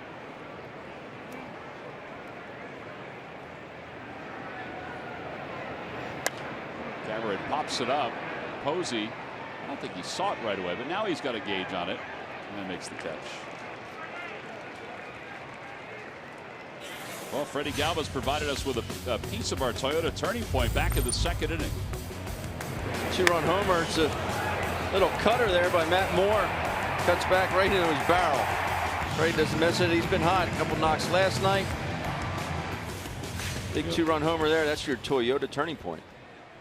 Freddie only needs a triple for the cycle here in his last 4 at-bats. And Freddie now 3 for 7 in this series with 3 RBIs. Inside, 1-0.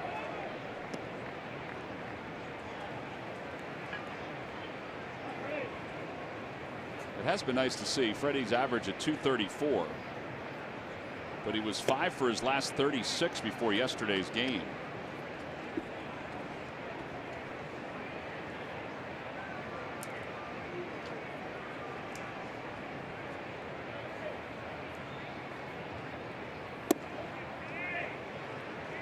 Most of those at-bats have come left-handed. There's Hellickson.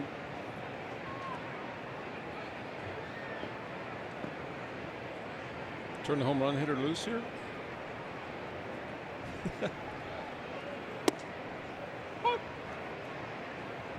The 3-0 plate gets a little bigger always, doesn't it? Mm-hmm.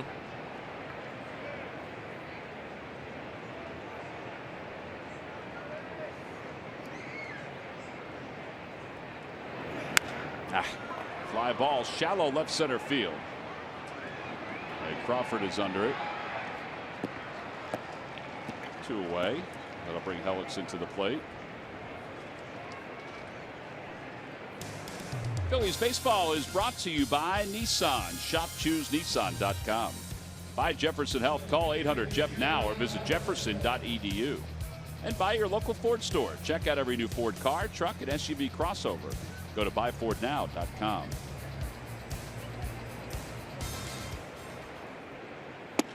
Hellickson takes way inside, 1-0.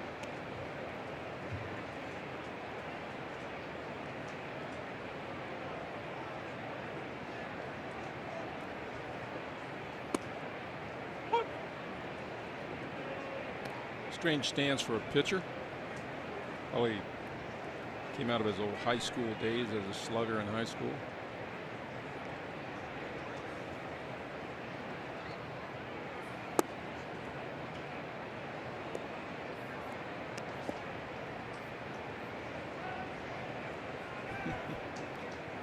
Tapping the mud out of the spikes, got all the hitters' moves. Outside.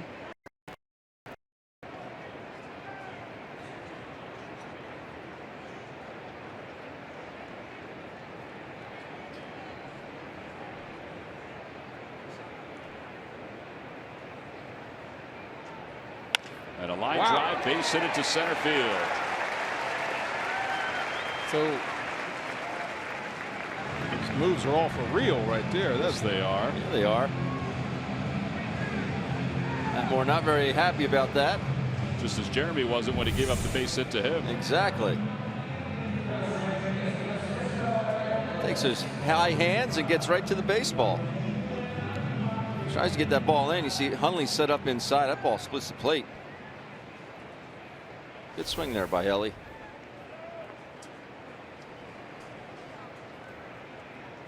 Third hit of the season, and now Cesar Hernandez takes strike one on a breaking ball.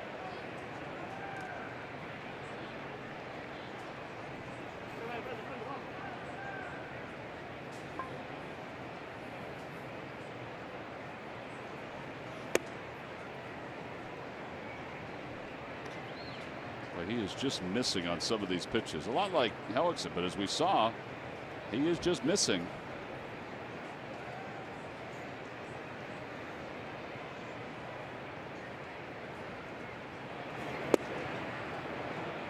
Change up there.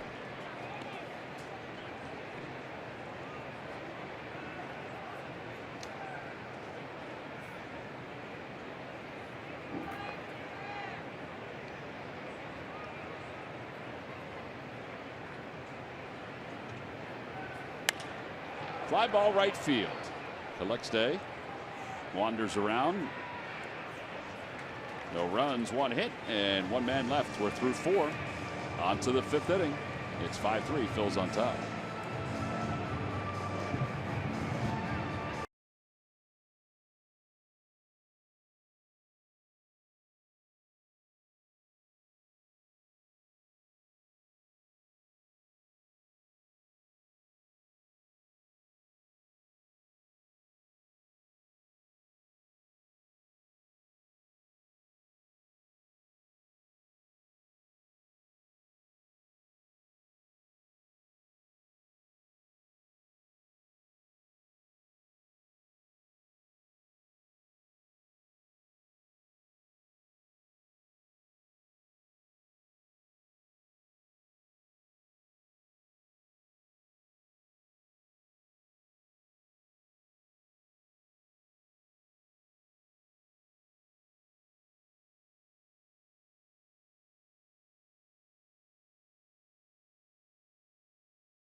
Top of the fourth with a really nice defensive play. It brings us to our cold hard fact today, brought to you by Clean Crisp Coors Light.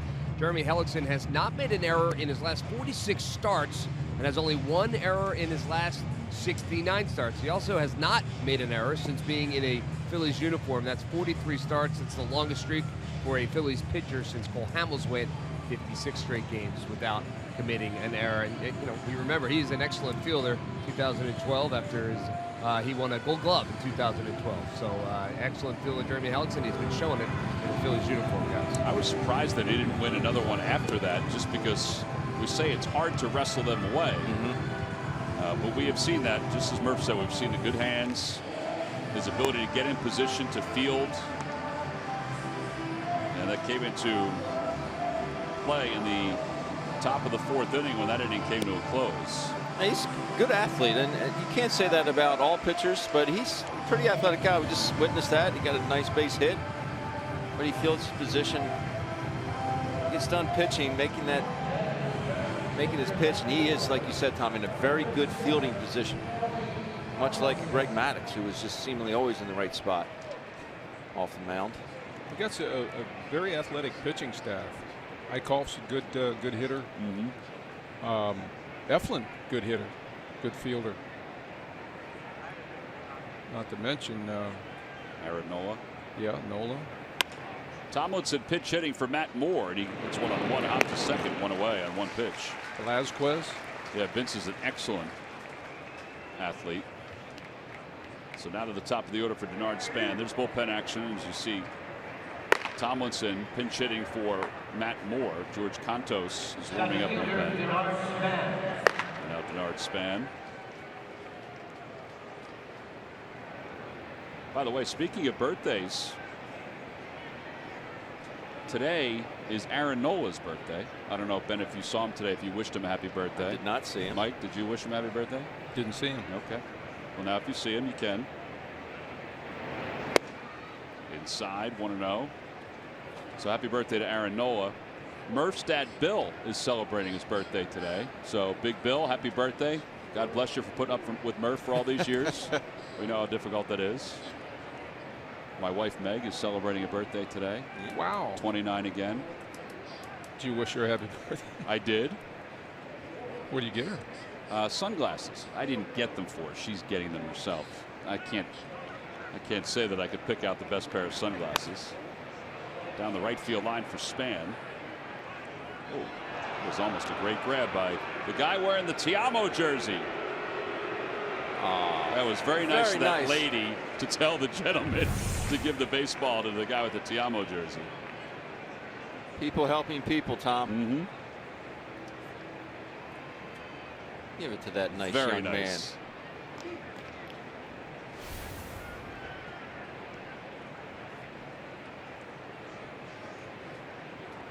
One ball, one strike. And it's 1-2. So tomorrow, though, is the 85th birthday of the Associated Press's own Jack Shore, our beloved Jack Shore, who's not here today because his family is celebrating the 85th birthday as we speak. And Jack is always the provider of some great trivia questions and always lights up a room when he comes in and can hit a free throw better and more consistent than any of us can ever imagine. So happy birthday, Jack. Happy you get a chance to enjoy it with your family today. And we'll see you here at the ballpark next time we're around. 1-2 pitch. Inside.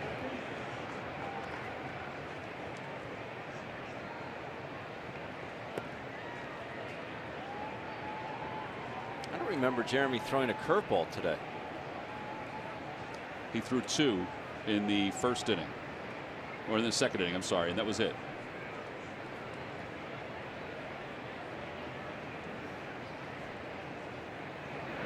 I think it was 2 to Nick Hundley. Okay. And that was it.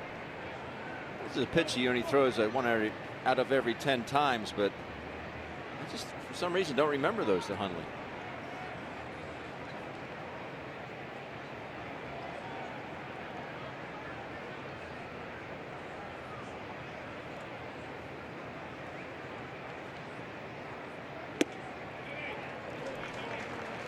Denard Span walks, so he's aboard with one away here in the 5th. Follow Phillies baseball live with the MLB.com at-bat mobile app. Stay connected to the game's best players all season long with game day, live game video highlights, radio broadcasts, stats, news, and more. Download MLB.com at-bat today. It's your #1 app for live baseball.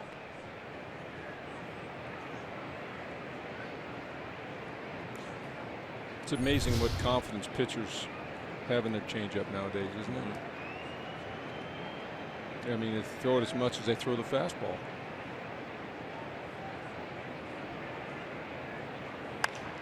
Fly ball, shallow right center. And Altair glides under it. Odubel calls him off.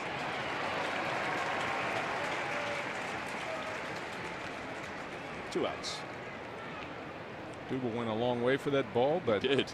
for you outfielders out there watching the game, that center fielder is the captain of the outfield.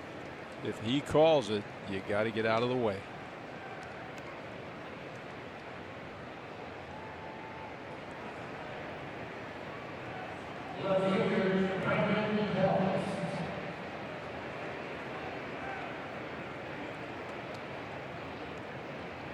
Where'd the old baseball adage come from? The pitcher's not supposed to catch a pop-up. I don't know. It's been that way for a long time. Sure has. Sometimes, you know, if there's a tough play, particularly if it's right around the mound, and let's say a guy like Hellickson's there, let him catch it. Really? Inside, 1-0.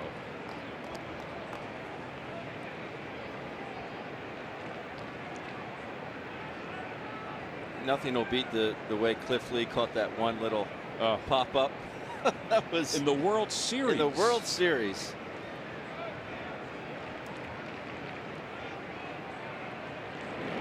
He would make you chuckle sometimes out on the mound. Yeah.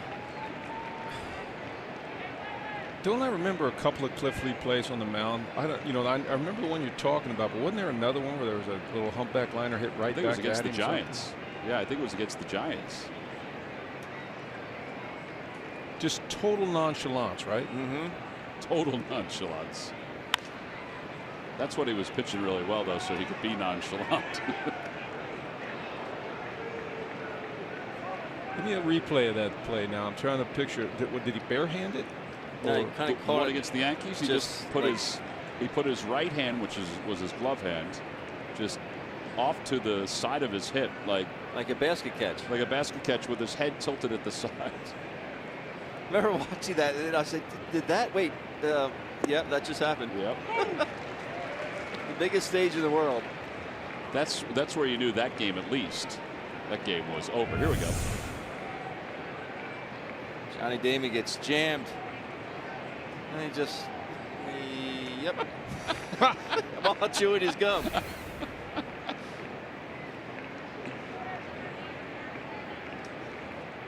Two and two to Brandon Bell.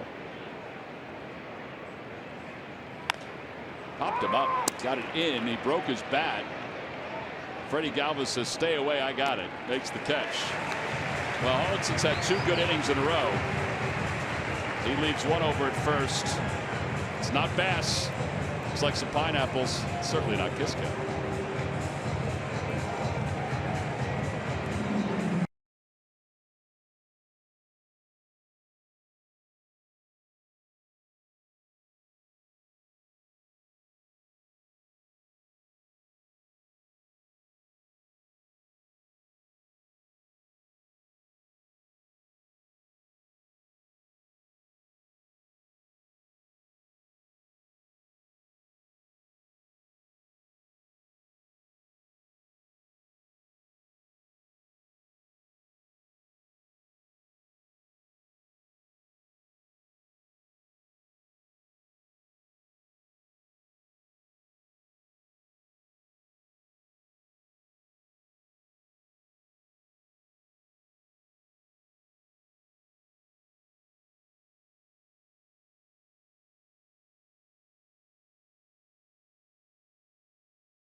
take a peek at what's going on around the Phil's minors. Lehigh Valley defeated Louisville 5-3. Mark Appel, 6 innings, 1 earned run, 3 strikeouts.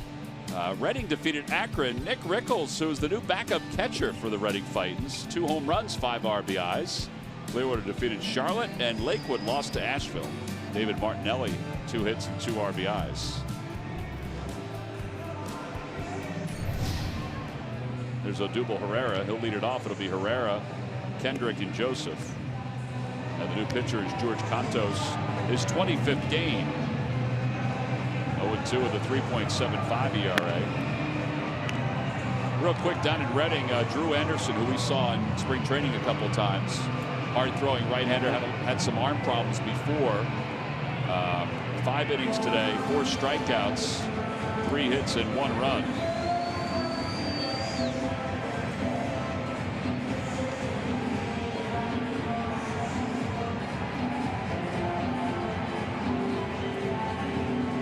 So now Odubel Herrera.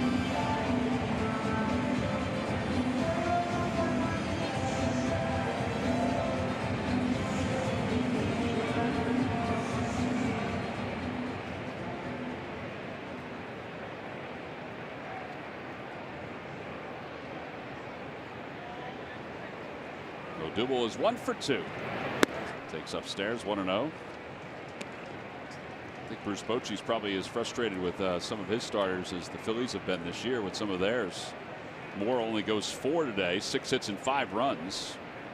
Yesterday he tried to get an extra inning out of Johnny Cueto, and according to the newspaper reports, Cueto thought he was done after 6. And I don't know if he psychologically shut it down, but then got banged around a little bit in that 7th inning yesterday. And he said, I wasn't expecting to go out, and then Bochy said, go get me some more outs. He said, I'm not using that as an excuse. He said, you should be ready to pitch all the time. But he said, I was not expecting to go back out. He had 107 pitches at the time. Odubel tried to check his swing. Well, I thought that was pretty impressive that Cueto went back out. I mean, why not? He was very effective from 6, obviously. Gave up just the home run to Tommy Joseph. But trying to think, was it a 1-1 tie at the time? Yep. They were trying to get him a win, or they figured he was the best guy they could have out there at the time? I think it might have been a combination of both. That ball sounded good off the bat of Odubel Herrera. Span going back to the wall. It is gone into the bullpen. Man, did that ball carry. Home run number 4 for Odubel Herrera. It's now a 6-3 ball game. That time he got the bat flip right. It was a home run, so he flipped it. Yesterday he flipped it on the double. Boy, that was loud. Yeah, I don't know about the flip on that one. That was awfully high to be flipping the bat. Another good short swing here. Boy, was that center cut. Oh, he didn't flip it. He just dropped it. Anyway, we have an Odubel Herrera heating up. Now, you two are not going to believe this. Uh-oh. I promise you that I thought to myself, he's going to go deep right here. So we have to believe I had a feeling. Do we have to believe that you're honest when you talk to yourself? I said I would not be surprised if Odubel goes deep right here. And he did. Just had one of those feelings. Should have said it. Jeff Alekman, our producer, said he had the lottery numbers last night, but he just didn't play it. 414 feet. First home run since the 30th of April. Swing and a miss, and Kendrick strikes out. 1 out here in the 5th. Okay, so that ball didn't go as far as the ball last night, left field. No, it did not.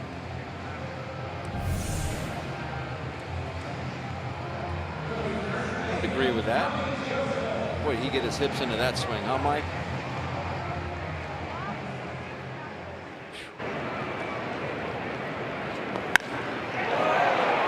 It's just a different sound.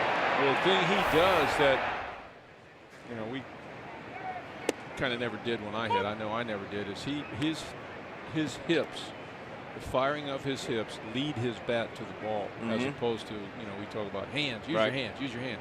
he uses his hips. I mean, it's just his style of hitting. I think it's probably the way to hit a golf ball. I know that. I wish I could do it.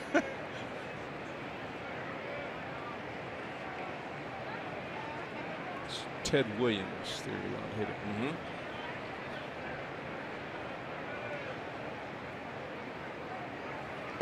Tommy Joseph down on 3 pitches. Back-to-back strikeouts for Contos. A reminder, after the Phillies are done with this road trip, which includes 2 up at Fenway Park, they'll play 2 against the Red Sox on the 14th and 15th here at Citizens Bank Park. 2-game interleague series. Go to Phillies.com for more information and to order your tickets. Red Sox got a great outing last night from David Price. And his second outing since coming off the disabled list.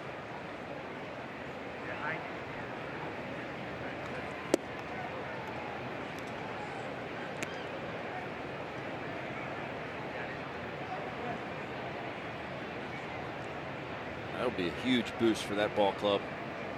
His velocity is back. 95, 96.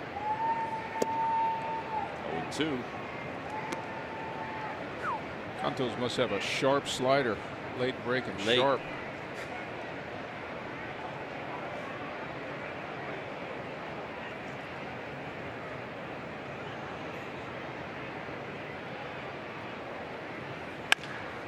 Back toward the middle, but right at Panic. Phillies get the home run from Odubel Herrera. It's his 4th extra base hit in 2 games. We've played 5. 6-3 Phils.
Is always going to remember his major league debut.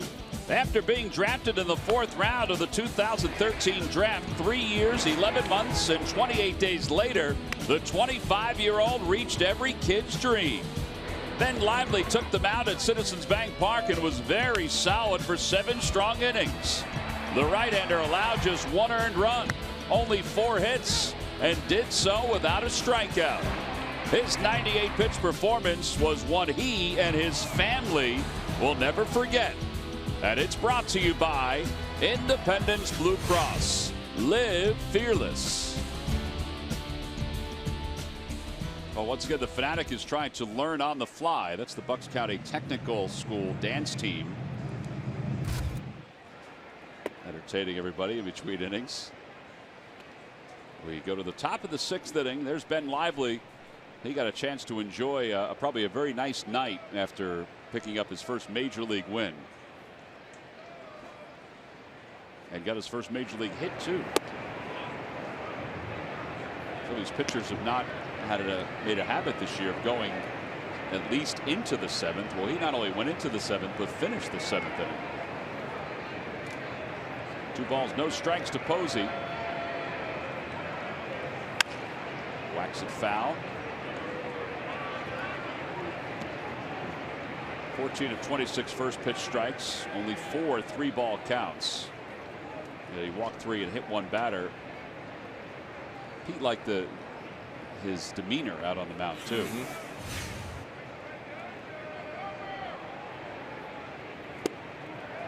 Tomorrow the Phillies will get a chance to see another one of their young pitchers. Nick Pivetta is going to be back up and will start against the Braves.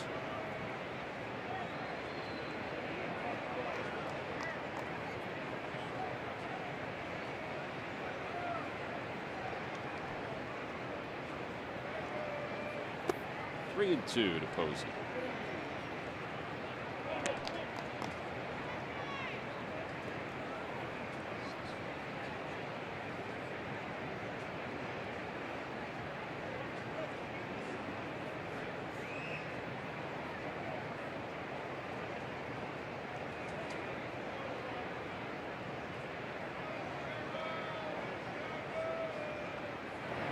Inside, ball 4.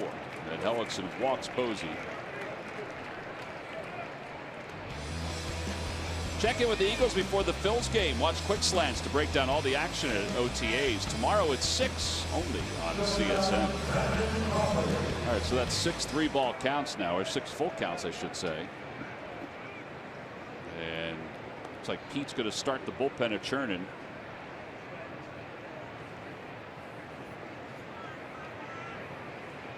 John reached down to get a ball out of the bag. Looked like Ramos was getting up to start stretching, and then he would be out on the hill. And Cameron Rupp's going to stroll out to the mound. There's Ramos.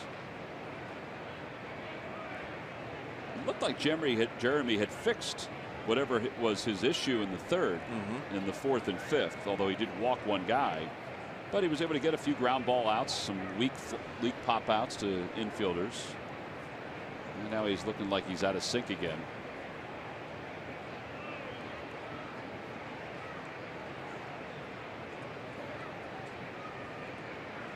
Nothing a double play can't fix.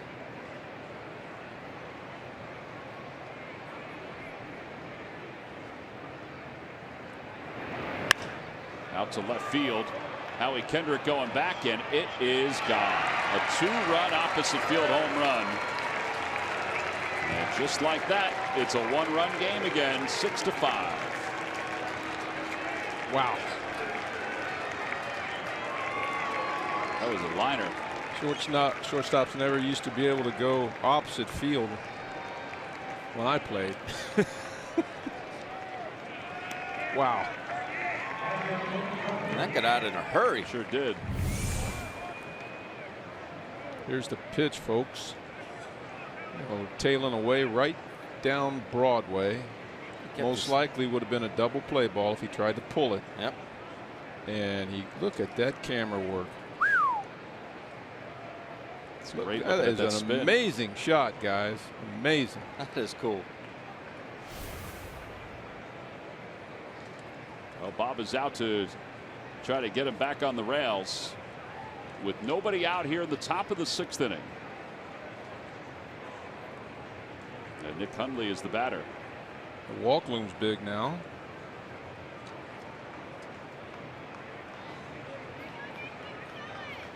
To Posey. Yeah, that's 1 of 4 walks today for Jeremy Hellickson. When you think about it, he had 15 walks in 60 2/3 coming in. And he has 4 here today.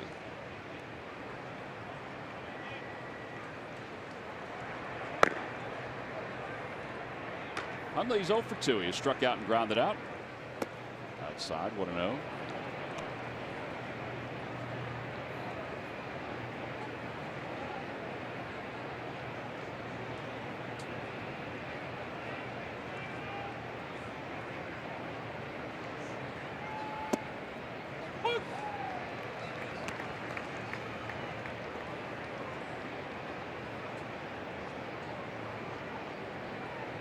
Be the 99th pitch of the day for Hellickson. 38 pitches in the 3rd inning. Man. That's what I was saying. The 4th and 5th, he kind of figured it out a little bit. He threw a 9-pitch 4th inning. And that looks like a typo. 38 pitches.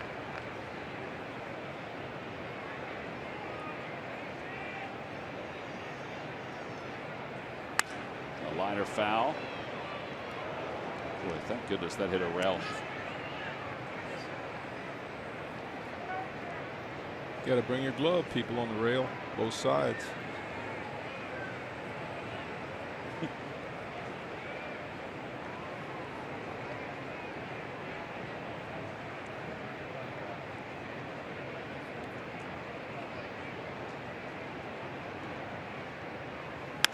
Ground ball to shortstop. And one out here in the 6th inning. Panic is coming up.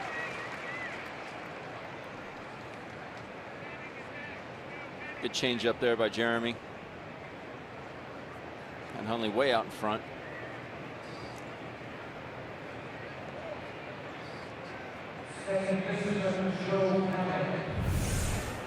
Here's that changeup. GMC pitch cast. That's the way it's supposed to work, right? Yeah, Put exactly. the change up low and away, and the hitter's supposed to get himself out.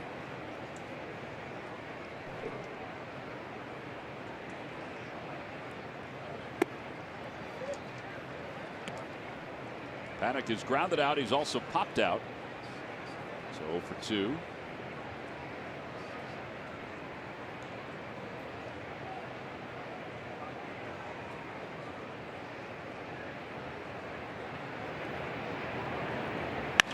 The liner out toward right field. Altair going back, and it's over his head off the top of the wall.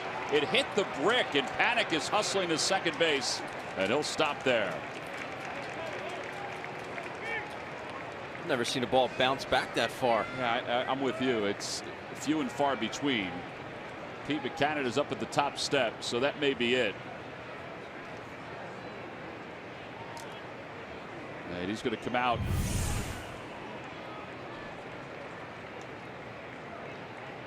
Yeah, hit the cement, the green cement right there. Yeah. I thought he was thinking triple all the way on that I did ball. too. I did too. It looked like he was a little slow to get to second base. Not effort-wise, just slow to get to second base. The ball was hit very hard. Should be around first right now. Well, Ellickson's day is done. Here comes Ramos with a runner at second. Double switch time for the Phils.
First pitch, and it's the Hers Kids Retro Pullover Jacket. It's for children 14 and under. That is a fantastic giveaway. We saw it last year in a different version. Get your tickets now by going to Phillies.com. Really good giveaways this year. There's Joe Panic at second base. And here's Adebray Ramos. Ramos 0-3 with an ERA of 3.47. And he will face Orlando Calixte, who is 0 for 2. He is struck out and grounded out. And he shows bunt, bunts it foul. didn't take long to throw that curve up there to him, right? No, but there's one out. Tying run on second base. Swing the bat. I don't think they know those kind of things. the sort of unwritten rules of the game.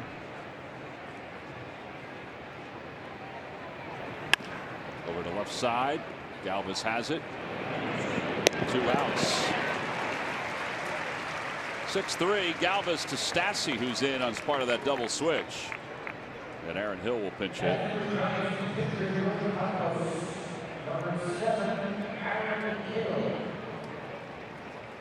Panik stays at second right there. Not sure about that. I don't think Freddie would have thrown to third if he would have taken off. Anyway, he's still in scoring position.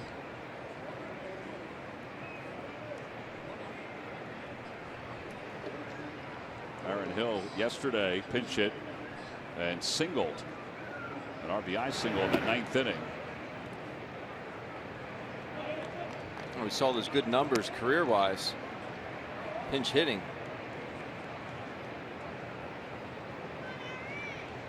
As well as good numbers against the Phillies.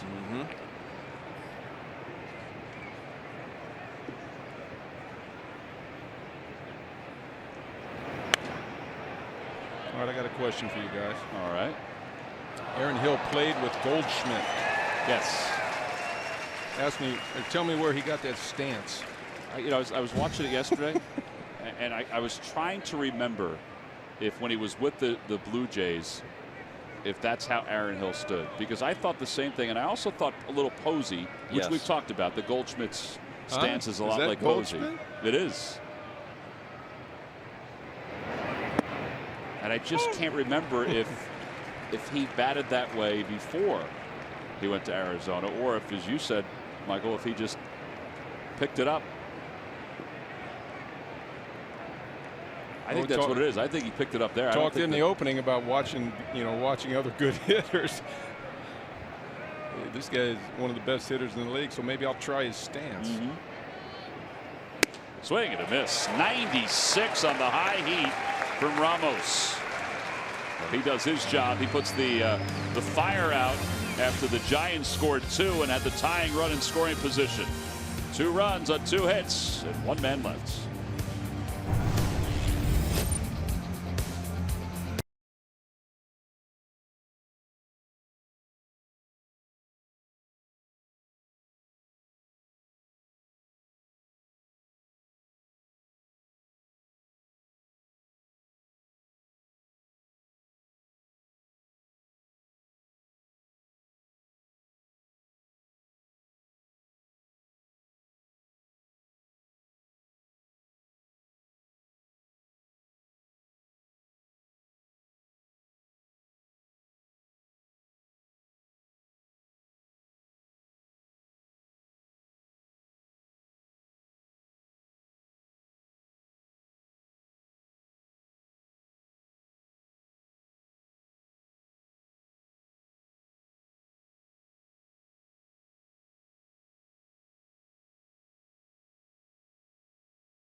Brought to you by WB Mason. Who bought WB Mason for fast, free delivery? Nobody does it better. And by Toyota. Find your favorite model today. Toyota. Let's go places. Bottom of the 6th inning. The Phillies on top 6-5. Phillies at a 4-1 lead and a 6-3 lead. And the Giants have clawed back a couple different times. Here's Corey Guerin. Guerin's been good. This is his 22nd game, a 1.74 earned run average. That's pretty darn good. Yep. The walks are up though, so he's getting guys on via the walk or base hit, but able to put out the fire. Franco is lined out to short, and he's grounded out to third. It'll be Franco, Rupp, and then Galvis, and then Stassi's in the number 9 spot.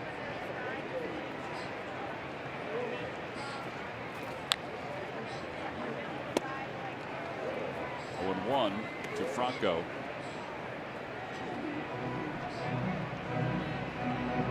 Heck of a job by Ramos coming in that inning to pick up his teammate Jeremy Hellickson.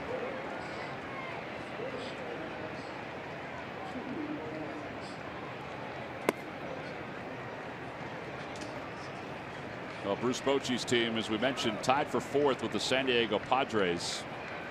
Bochy has had himself a fantastic career. He made the best business decision probably of his life when he left San Diego, and he wasn't getting fired from San Diego. He just had a chance to leave and take the Giants job, and has really helped that franchise become what it is now. You know, he made the World Series as a manager with the Padres and didn't win against the Yankees, but then came to the Giants, and it seemed like every even number they would win a world championship. And he is on a path to the Hall of Fame. I mean, there are 21 managers who are currently in the Hall of Fame as quote-unquote managers voted by the Veterans Committee. And Bochy is on the right path to get there as well. Franco sends one to center field. Denard Span is under it. And makes the catch. I personally think, and that's not just because I played for him, I personally think he's already there. Well, so here's some of the names of some managers that could possibly get to the Hall of Fame. Now, we put Gene Mauch on there because he's the only manager with more than 1,900 victories that's not in the Hall of Fame. 1,902 in 26 years. Leland, I don't know if he's just short 3 pennants, 1 world championship. Terry Francona could possibly, if he gets to 1,900 wins or even 1,800 wins, could get there. And, you know, Dusty just won his 1,800th game, but does not have any world championships as a manager. You know, sometimes they say, well, you couple what they did as a player. That's what they talked about with Joe Torre before he won his 4th world championship. But I think out of all that, the shoo-in is Bochy. At least it seems that way. And maybe Leland. Am I correct that the Veterans Committee? Correct. Yep. Would vote on them now. I think he is very much a shoe-in, but he's going to have to be made aware what he's done. The Veterans Committees are going to have to be made aware of how solid his career is and how outstanding his accomplishments are as a manager. And Ben, you're the only one that's played for him. Right. Could you ever have thought that when he was a manager for you? Well, I know the response that he got out of his players. Players love playing for him. I was always impressed with the way he handled bullpens, seemingly pinch hitting appearances. The man was always thinking ahead, and you knew where you stood with him. He would call you in the office, let you know you're doing something that he didn't like, and to fix it. He'd also call you in the office, tell you something that he did like, so you can keep doing it. Which is you always want reassurance out of your skipper. 2-2. Who was catching when we beat Nolan Ryan in that 5th game in Houston? Bruce Bochy was catching him in that game. Remember when Pete ran out his way and crashed into the catcher? Yeah. Yeah, it was Bruce Bochy. I forgot about that. Yeah. 2 balls, 2 strikes to Rupp. On the outside corner, Cameron is down looking. We flash back. This is the play. Into the corner. And Pete was hustling around third. Look at, he's only at third base at that point. And it was Bochy who got his big melon head knocked around by Pete Rose. I thought when I saw that from our look from the dugout that it was a little bit of a questionable play in terms of legality. I mean that wouldn't have flown today's game, where Pete ran into the catcher right there. Well, if Bochy had the ball, he could. Well, I don't know that Pete could tell whether he had bobbled it already. Right. All right, see, there's the bobble. I think he was past the point of no return. Not to mention the forearm. Well, you're right about that. Galvis fouls it away. 0-2.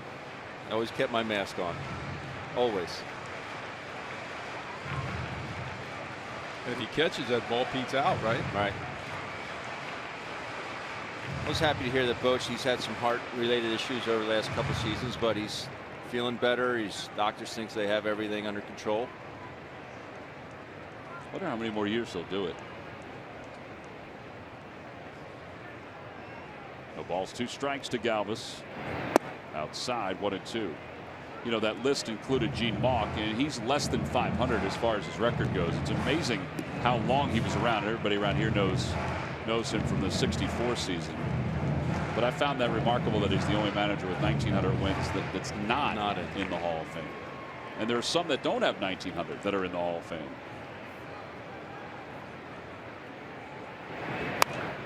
Well, they always carry that under 500 stigma with him. Correct.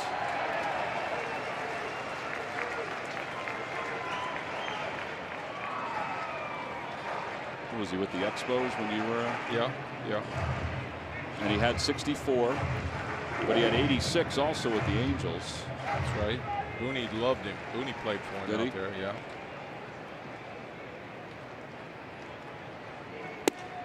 Good pitch. Another one on the inside part of the plate. Back-to-back hitters go down looking. We have played 6. We'll go to the 7th inning. Phillies up by 1.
All right, game summary brought to you by your local Delaware Valley Honda dealers.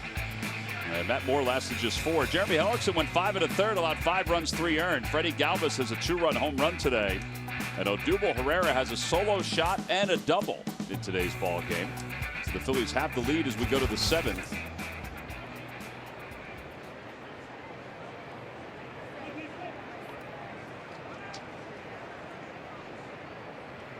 And Denard Span will lead it off against Ramos.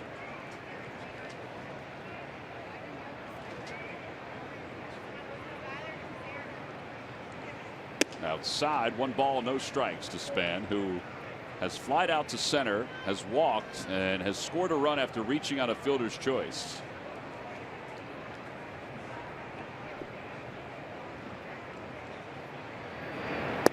Inside corner, 1-1. Luis Garcia is going to get up and start to throw for the Phils.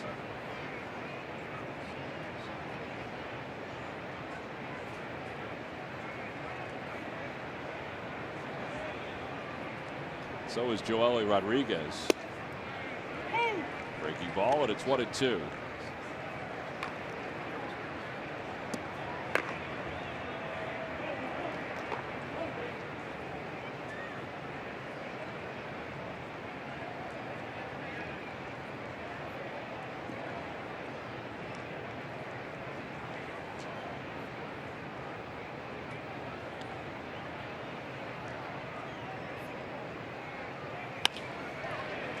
And another base hit for Denard Span.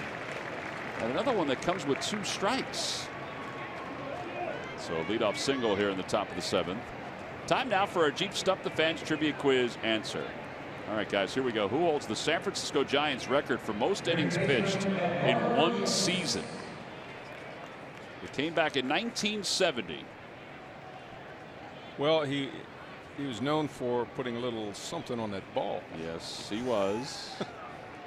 And his name is Gaylord Perry. Gaylord Perry, 329 innings back in 1970. Log back on to Phillies.com to find out if you're the winner of a Phillies prize pack. It's amazing. What, 329? Yeah. Listen, Ben, before you were born, and men were men, they would throw over 3. That was a common occurrence. That was normal. Yeah. Seaver pitched 300 innings every year, didn't he? He did.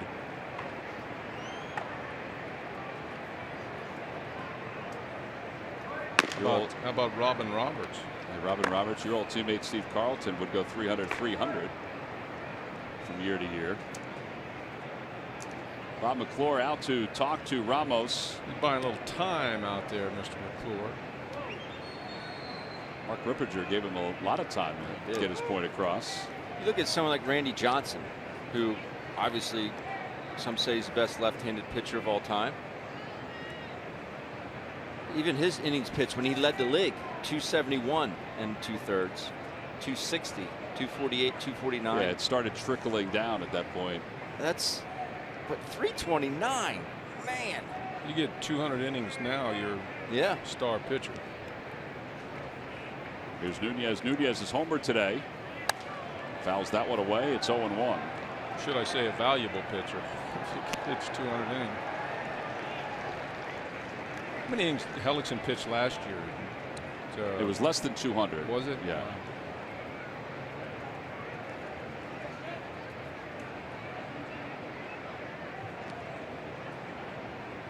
.189. 189.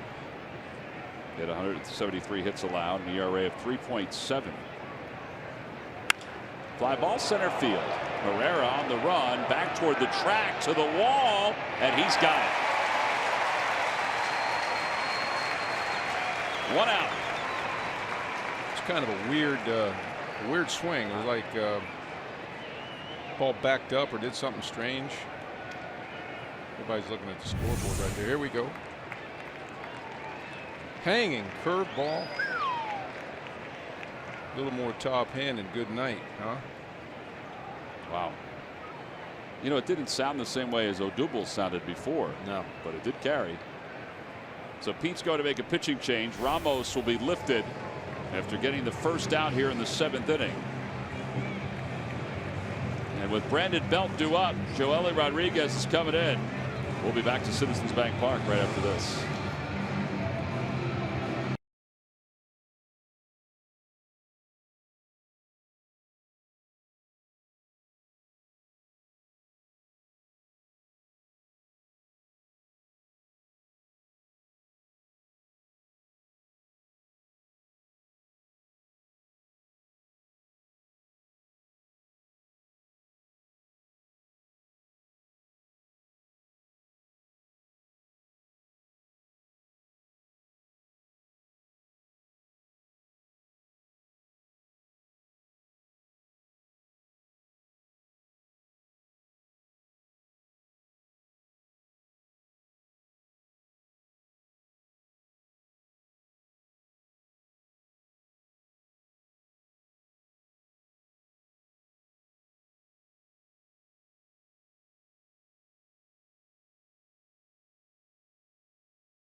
A lot of good things going on here at Citizens Bank Park. There's Tom Hallion. He's the crew chief of today's umpiring crew. And the umpires have this program called Umps Care.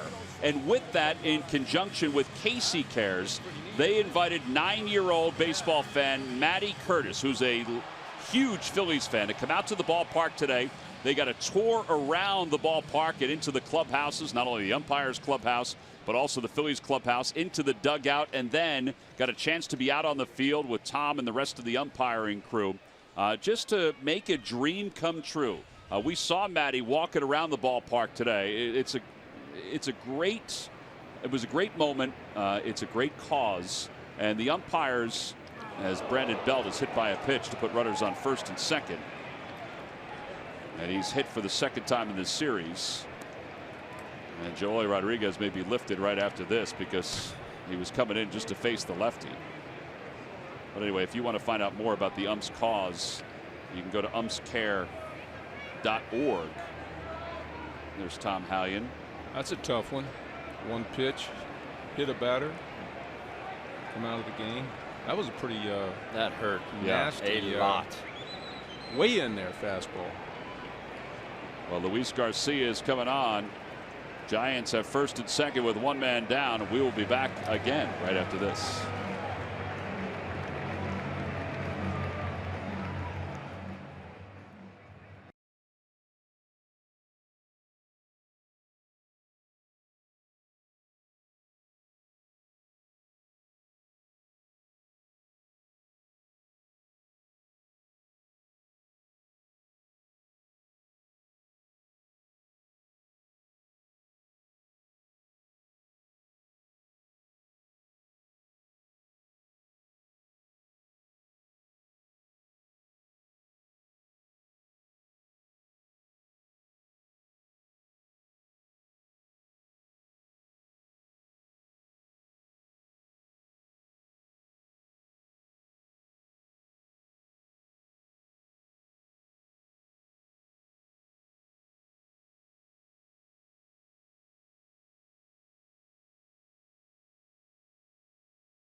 For our GMC Precision plays of the game, we start with Mike Alfranco. Down the line here off the bat of Panic. He does not panic. Picks it up, throws a strike to first base. Off the bat of Hundley. Very strong arm over to Tommy Joseph, and then off the bat of Panic again. Catches the railing. Makes a heck of a catch. Positive reinforcement from that guy. People helping people, Tom. That's your GMC Precision plays of the game. Well, they're going to need another precise play here because Luis Garcia is coming into the ball game with runners on first and second and one man down to face Buster Posey, the best hitter in this Giants lineup and one of the best hitters in baseball.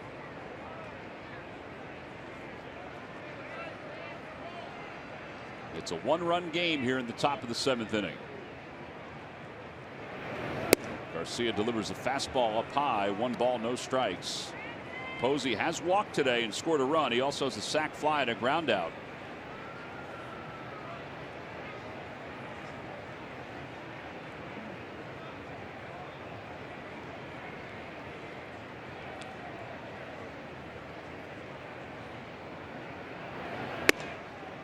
Two and 0.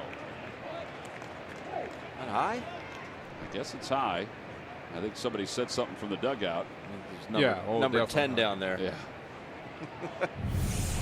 Take a look at pitch cast. Definitely. Yep, that's up.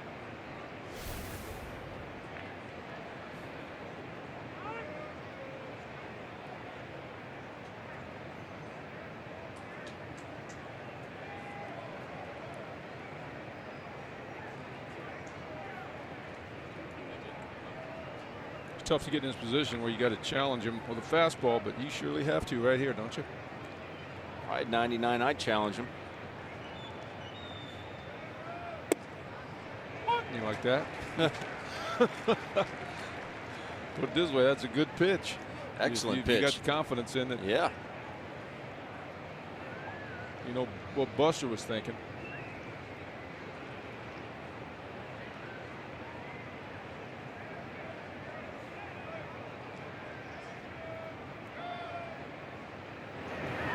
Fastball looped into left field. That'll drop for a hit. Span to third. He'll be held up there. And now bases loaded for the Giants. Bad secondary or terrible read there by Denard Span. Yeah, absolutely. And the Phillies will take it. Keep that double play in order here. Here's Span right here. He just didn't get off far enough on the secondary because that ball was not hit. Third. Ball was not hit hard at all. Yeah, some very poor base running right there. Buster Posey's now hit it 18 straight against the Phillies. He's the highest active batting average of any player against the Phils. Phillies will set up to turn 2. Stassi will play back behind Posey at first, with Brandon Crawford up, who hit a 2-run home run his last time up.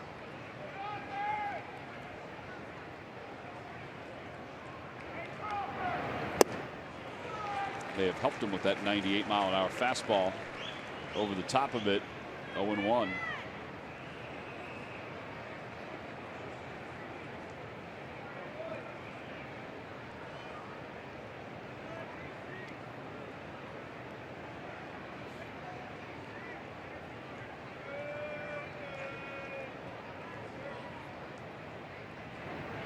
And a line drive to left field. That'll drop in front of Kendrick. 2 runs will score.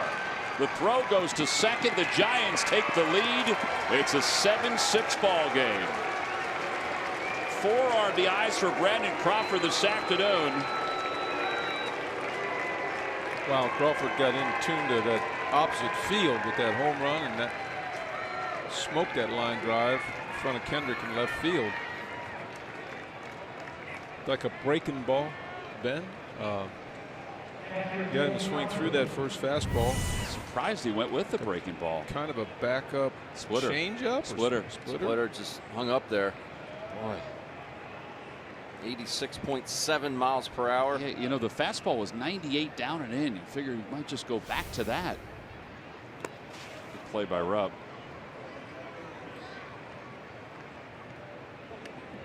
I mean, he has such a dominating fastball. Because of the velocity and the movement that he gets with Absolutely. I mean, you guys know better than I do as far as pitch selection goes. But oof.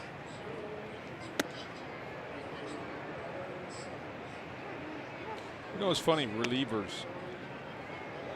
When I played, there were certain relievers that just challenge you with fastballs. It was a macho thing. That's why they were closers. Goose Gossage, Todd Worrell, right? Lee Smith. They challenge you with fastballs when in fastball counts. You know, it was like we said, mano and mano, mano y mano. Sometimes I think today's pitchers that throw hard really don't believe in that pitch. You know what I mean? They believe they got to kind of show their whole repertoire. Yeah, I agree. I agree. And miss bats. They feel like they always have to miss bats. Check swing, slow roller back towards second. Cesar has it, tags out Crawford, double play. That's a good play. Crawford was out anyway because he was out of the baseline, but Cesar still got him. 2 runs scored for the Giants. They take the lead. It's 7-6 as we stretch.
Brought to you by Xfinity on Thursday, July 6th, after the game against the Pirates at 6:05. And then Friday the 7th after the game against the Padres at 6:35. Best holiday fireworks show in the city. Not too early to start planning now. Go to Phillies.com for more information.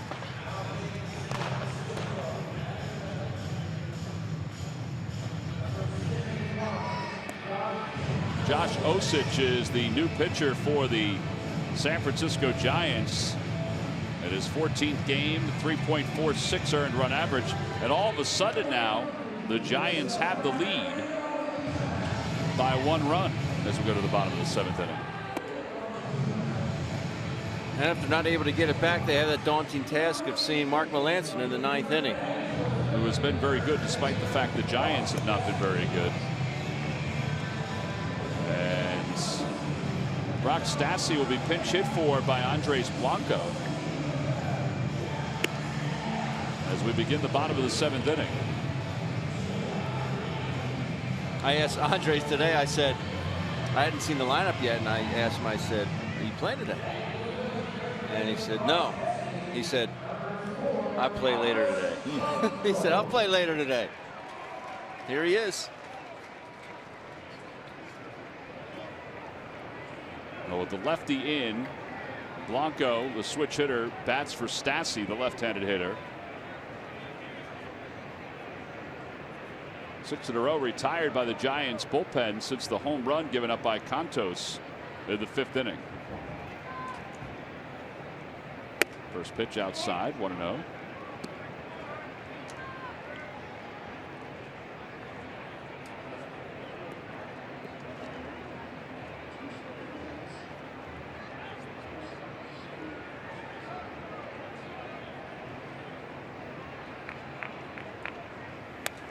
One ball, 1 strike.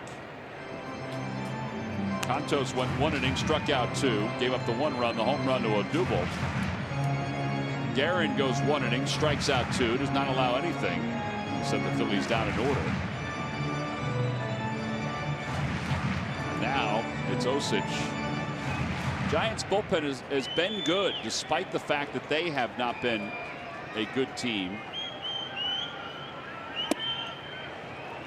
The bullpen for the Giants, 3.87 earned run average as a team, which is the 11th best in all of baseball.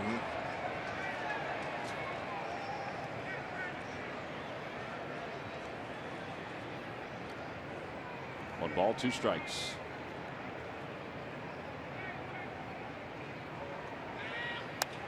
Popped him up. Panic says he has it.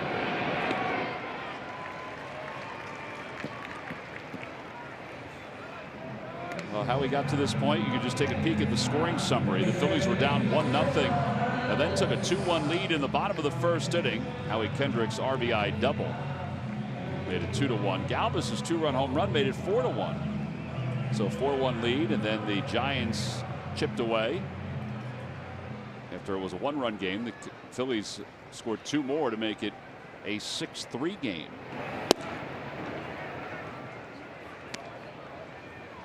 Well, this is the difference in baseball today and when I played. Well, we didn't have specialization in the 7th and 8th so much. Well, obviously we had the closers, the ones I mentioned earlier, Gossage, Worrell, and so on.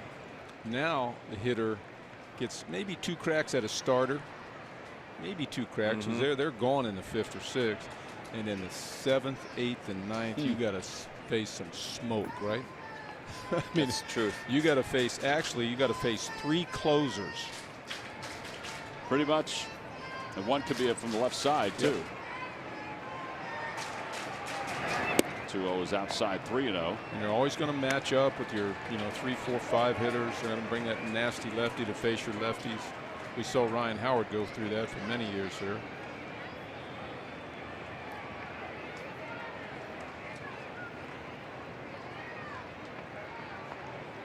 Ball 4, Hernandez is aboard. So the tying run is aboard. Second walk for Cesar.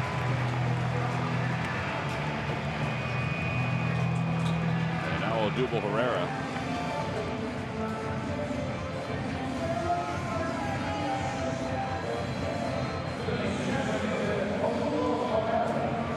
Odubel is 2 for 3 today. An RBI double and a solo home run. So much of this game is between the ears. And, the hope is that what Odubel's accomplished these last couple of days will lead to a long-lasting success. Not only in this game, but also as we hit the road. He's just hit the ball crisply the last couple of games, and not a whole lot of effort, but the way the ball's coming off the bat, you love to see it. Let's try to sell that one. And it's 0-1. Osich with a 3.38 ERA currently, but the walk has hurt him. 7 walks in just 13 innings pitched.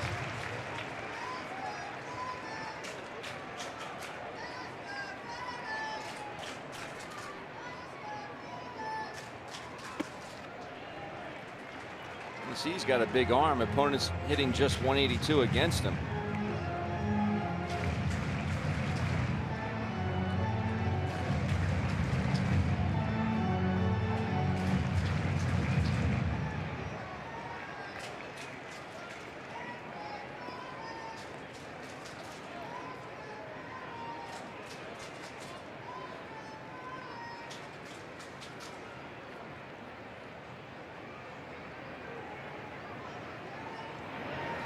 Out front was Odubel Herrera, and now it's 1-2. See, I believe he was looking breaking ball on that, right? I truly believe he was looking breaking ball on that pitch. And he saw it. He saw he got the breaking ball, and he could not swing. Could not swing it. He could. How do I say that? Could not hold up. Could not hold up. You know what I meant, right? I did. But we've done it as hitters. You recognize a pitch, and therefore you tell yourself, oh, I recognize it. That enables me to swing at it. Absolutely. Out toward left center field. Belt on the run. He's not going to get it. It's going to go to the wall. Cesar is blazing around third. Span bobbled it. And the Phillies have tied it up at 7. That is the 3rd extra base hit of the day for Odubel Herrera. And the 5th in 2 games. Yeah, that was against a nasty left-hander. Just come off of a really bad swing at a breaking ball. Here we see it again. I don't know. That looks like a fastball to me. Short and quick. Just marry yourself to that swing, Odubel. It was a fastball at 97. Well, now Bruce Bochy's making a double switch, so he's out toward home plate. They're going to take Posey off first base, and I guess Belt goes to first in this situation. And Hunter Pence will check in for the first time. So we've got a pitching change. Phillies have tied it up at 7. We'll be back right after this.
Phil.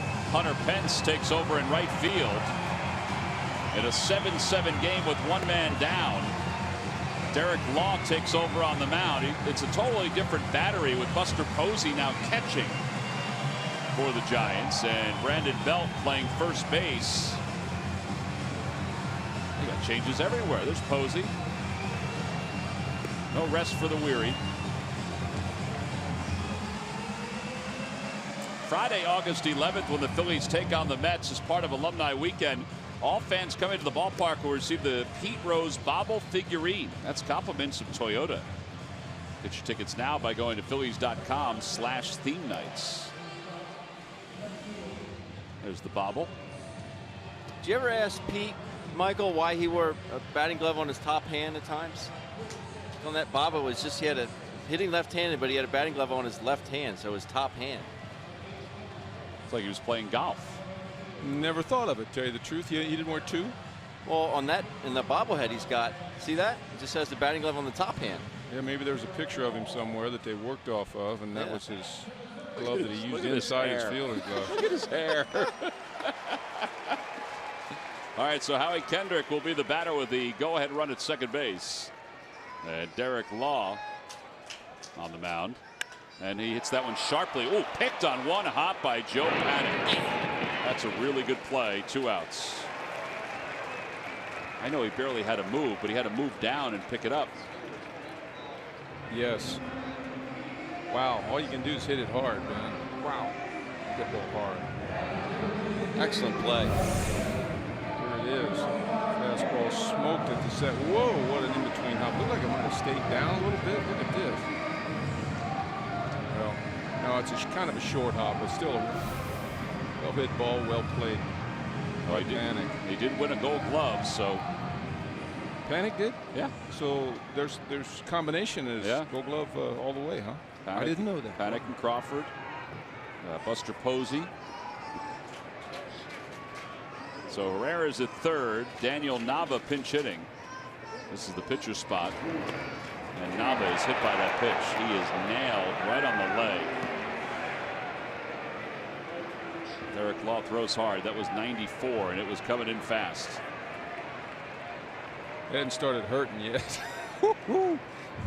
Now think about that. And I don't think he moves. Oh, geez, right on the top of the knee. And it wasn't like his knee was moving away or anything. It was moving toward it. Ow. Aye. Take a listen. Sounds like it hits the bat.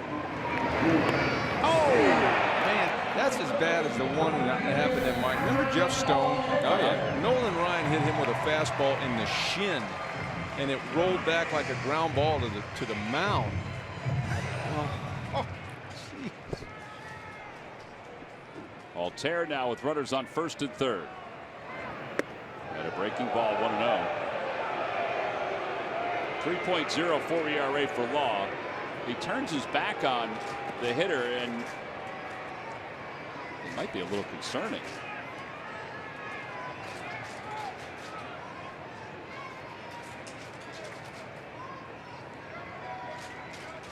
One ball, no strikes to Altair. And he pulls that one to third. Nunez has it.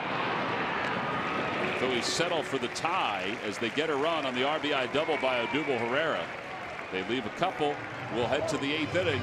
It's a 7-7 game here in South Philly.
by your Delaware Valley Honda dealers. Hurry to your local Del Val Honda dealer. Visit DelValHondaDealers.com.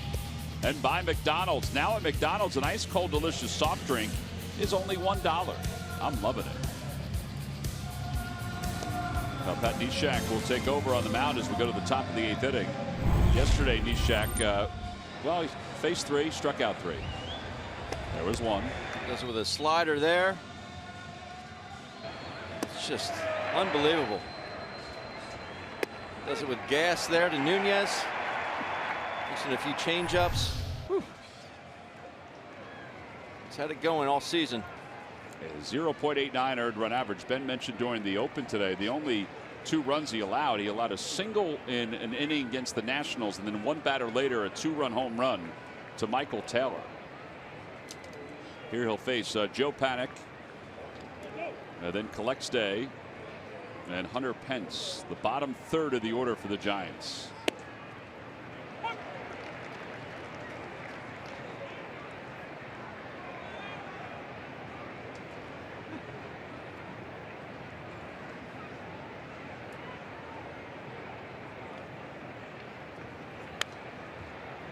And now he's ahead 0-2.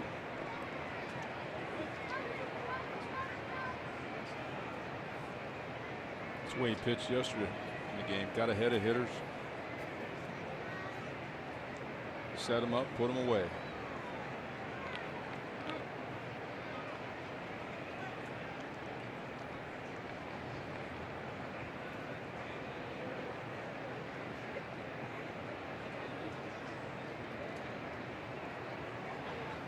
Outside 1-2. They talk about a pitcher who lets go of the baseball, let's say 56, 55 feet from home plate. I mean, Neshek uses that stride to the best of his ability. I mean, that ball is released about 3 feet in front of the rubber, 4 feet in front of the rubber. By the time it gets there, it's on the hitter very quickly.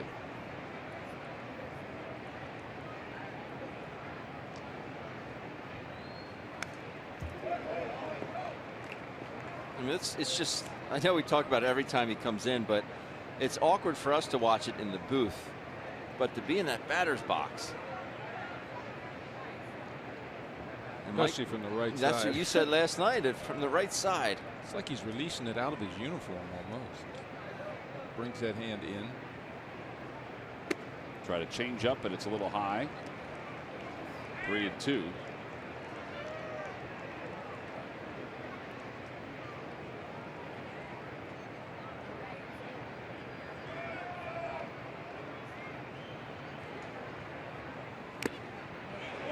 Foul ball. Pops in and out of the glove of Cameron Rupp.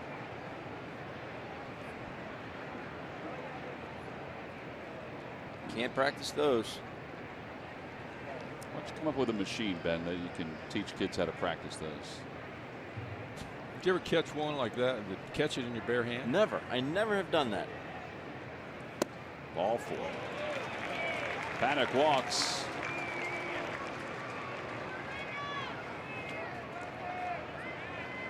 Of course, my dad always wanted me to use a bigger mitt because I would hold on. I would have held on to more.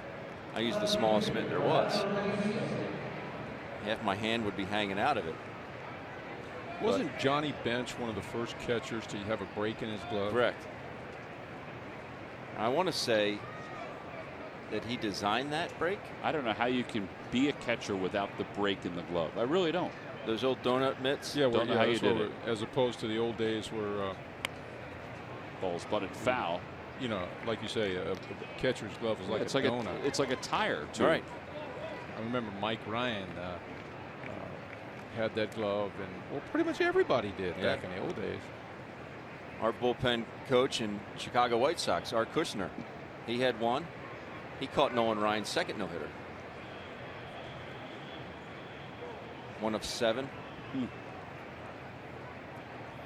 Ball's butted back toward the mound. Neshek has it. They go to second for 1. Over to first. Not in time.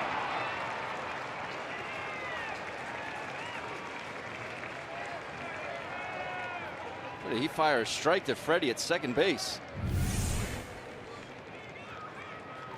The hard bunt, perfect one hopper, gets rid of it quickly. That's why they work on that in spring training. Well, here comes Bob McClure with Hunter Pence, who has already been introduced as the right fielder. He came in as part of the double switch.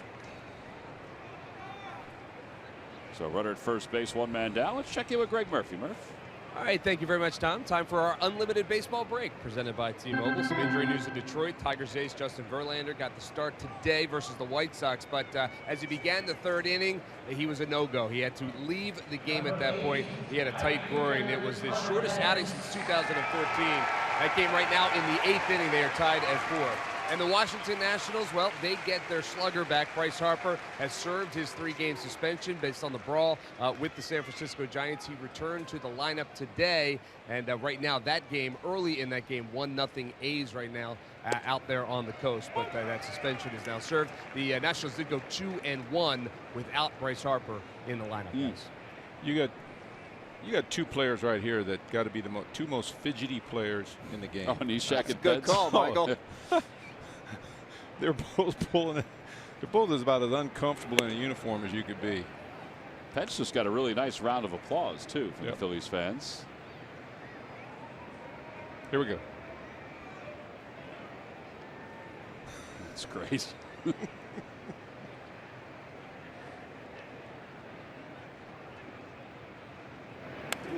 Fouls it back, 1-2.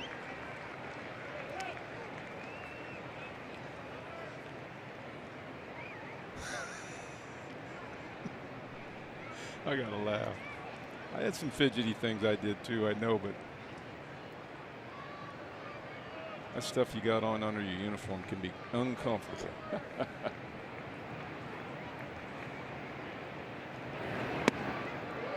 Thought about offering at it, but he takes it high. It's 2-2.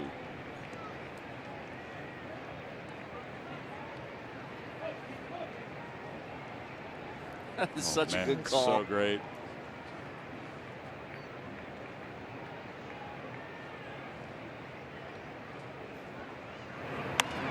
Pokes it toward the first base side. Andres Blanco is over and out of play. That guy made a nice catch. Whitey wanted to make that grab.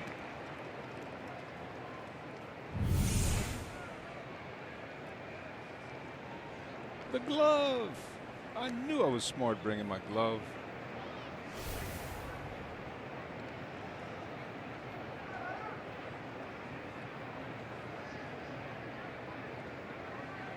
Played golf with a guy 2 days ago that always brings his glove to the game.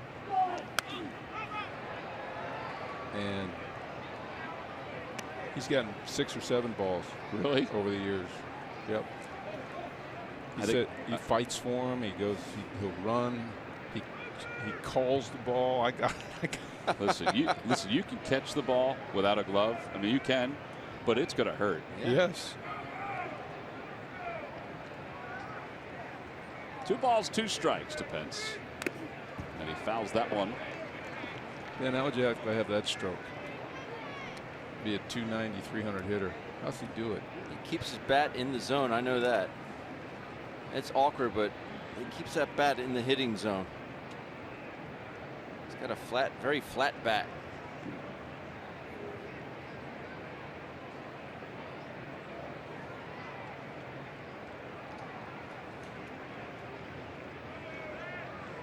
He is a throwback from the old days. Wow. Gotta love him. Hot shot to short, flag down by Galvis to second for 1, over to first in time. A 6-4-3 double play. That was sweet. Great hands all the way around. Starts with the shortstop, Freddie Galvis. Ball was hit like a rocket. And Freddie's able to gather himself. Cesar's able to brush aside the hit. And we'll go to the bottom of the 8th.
defensive play of the game. We just got a peek at it just a moment ago. Hunter Pence hits a rocket on the ground of Freddie. Nice backhand, and he has to reverse pivot, give it to his partner. Hernandez over to the Three Musketeers. Galvis, Hernandez, Blanco. And that is your defensive play of the game, brought to you by your local Hyundai dealers. So now we begin the bottom of the 8th inning, and Mike Alfranco takes a fastball for a strike.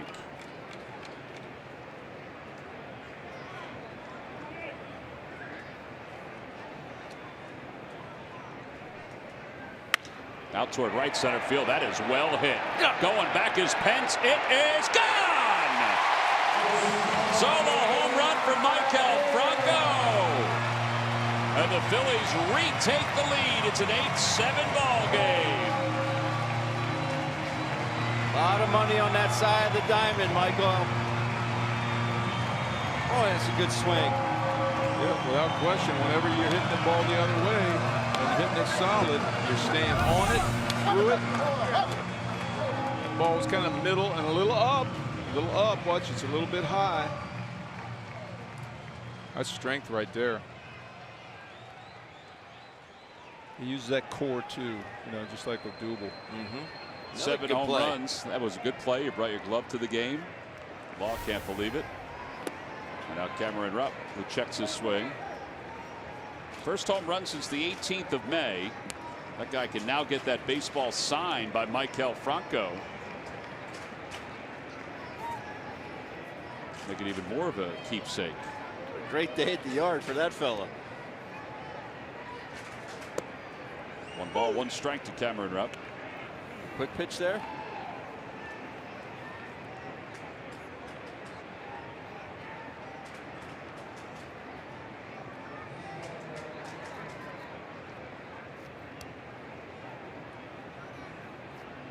And 2 to Rupp. Rupp is 1 for 3 today.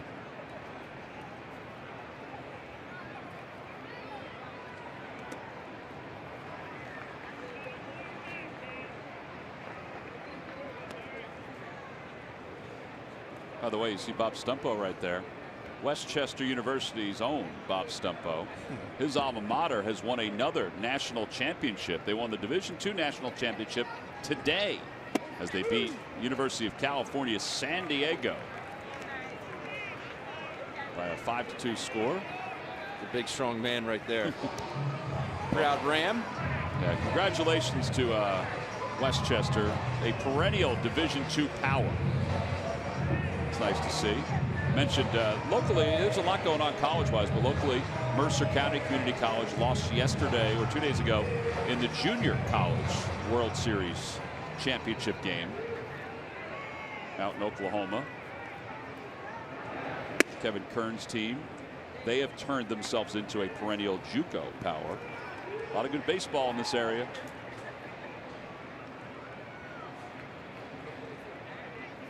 One ball, no strikes to Galvis. And 1-1. That's who Bob Stumpo was catching.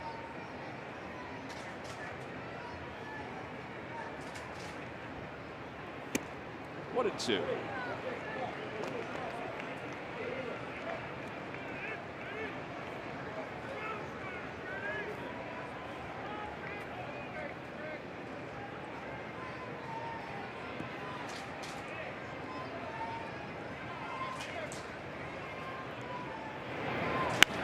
Out toward right center field. That's well hit. Pence going back. It is gone! Another home run for the Phils.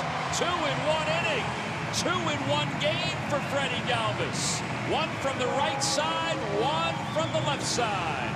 It's a 9-7 ball game. Well, that's making adjustments on the fly right there. Pitch-to-pitch adjustments. Went real hard at that second strike. Backed out of the batter's box. Regrouped. Said, all right, I got 2 strikes now. Watch this. Short and quick. Strong hands. He gets to it. He joins a very select list of Philadelphia Phillies switch hitters. They've hit a home run from both sides of the plate. Can you name them, Tom McCarthy? This is your Stump the Fans. Well done, Freddie. You know them. I do. Both sides of the plate in one game. Daniel Nava? No. Do it earlier this year? One is obviously. Don't go to your phone. Jeffries. Greg Jeffries. No. That's who I was going to say next. Just want me to give them to you? I'd love for you to give it to me. Steve Jeltz. Of course. Jimmy Rollins. Oh, yeah, that's silly. Tomas Perez. Wouldn't have thought that. So now I remember that, though. Steve Jeltz. I remember Tomas's. Obviously, Jimmy did it Yeah. a bunch of times. And now Freddie. So all shortstops. Nice. Thanks for playing Jeep Stump the Fans. Log on to Phillies.com and find out if you're the winner of a Phillies prize pack. You came right out with that, too. That's How'd you know that quick? Well, it was someone had asked me a couple years ago, and it's just something that's always stayed with me.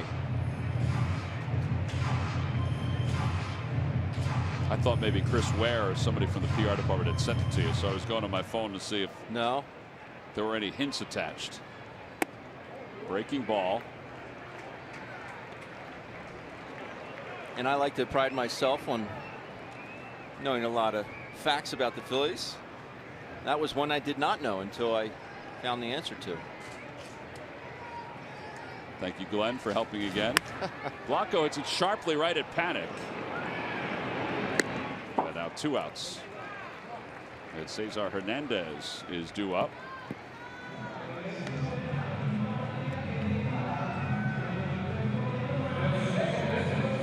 You hit home runs, you get to chat with each other. That's it. Nobody else can talk to them. Odubel can come over and talk if he wants to. A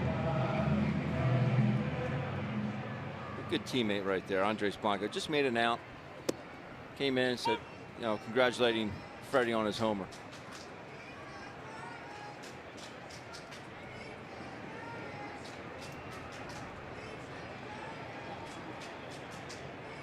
I made an out, especially after hitting a ball hard like Andres did. I don't want to talk to anybody. Hey, you wanted to break your helmet or break your bat.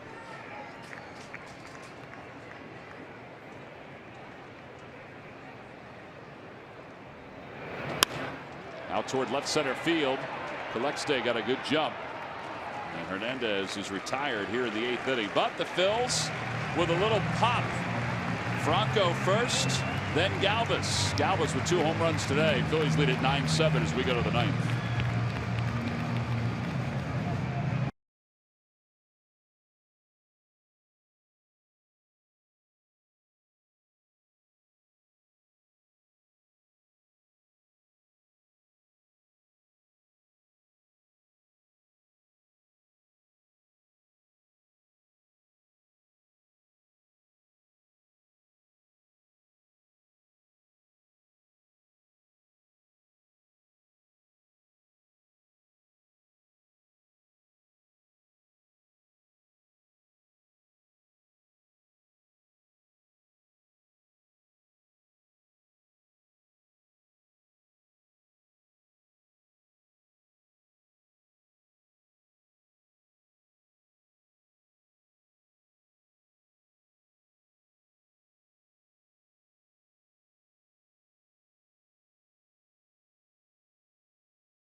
Diamondbacks, all children 14 and under, will receive the W.B. Mason collectible truck. Tickets can be purchased by going to Phillies.com. Get more information as well as on the upcoming schedule for Phils baseball. Speaking of W.B. Mason, our deliveries of the game, we just saw them.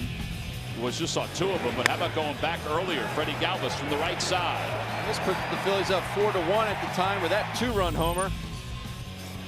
In the 5th inning, Odubel, a long one to dead center field. He has been to the baseball quickly today. You'd love to see that out of Odubel in the 8th inning. Mike Kell, opposite field, which will give me chill bumps. And then Freddie Galvis, you hang it, Freddie bangs it. Both sides of the dish. Boy, is that a good day for Freddie.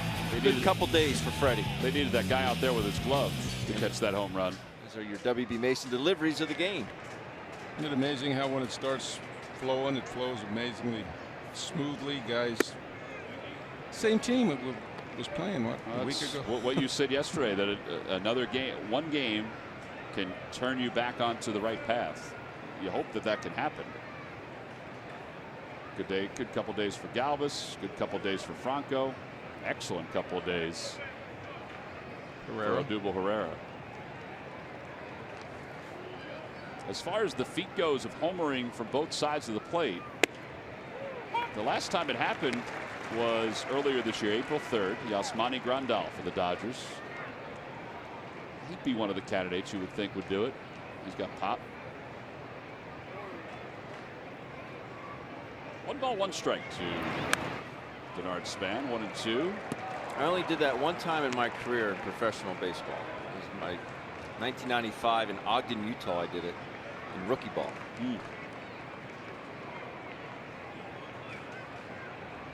But then you thought, man, I'm going to do this all the time.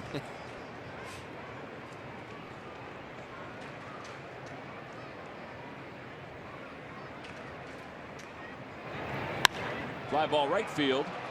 And Altair will wait for it. Step from the track.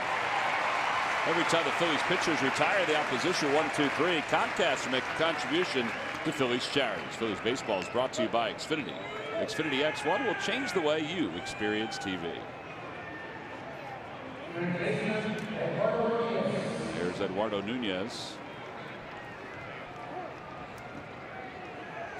The Grandal thing was the last National League player. The last American League player was Aaron Hicks, who did it 10 days later for the Yankees. He's having a good year.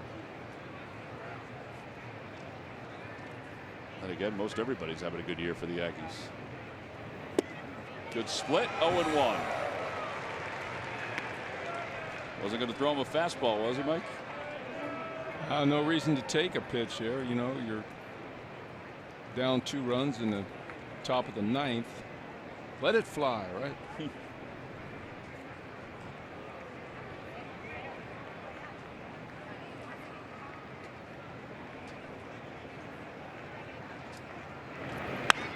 Look out. Holy jeez. Oh, thank goodness for the net. The gentleman with the positive reinforcement of Mike Alfranco earlier is able to make the grab off the net. He's got his glove. He's finding the kid. Oh, isn't that nice? Jeez. How about these hacks? Just getting loose. It's like if he hits a home run, they're going to give him 2 runs.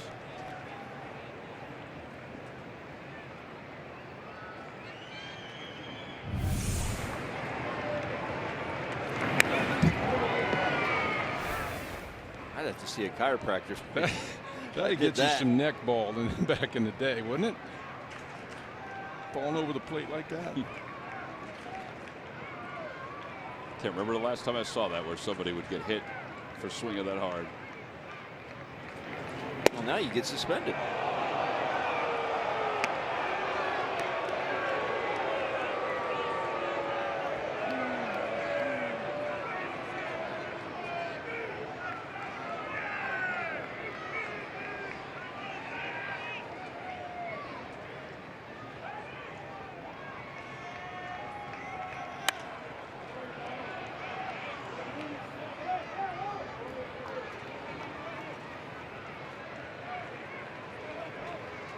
That lively one yesterday.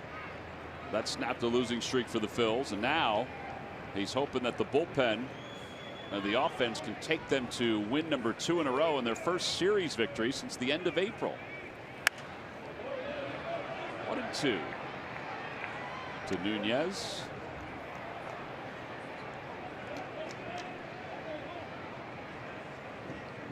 Brandon Belt waits on deck.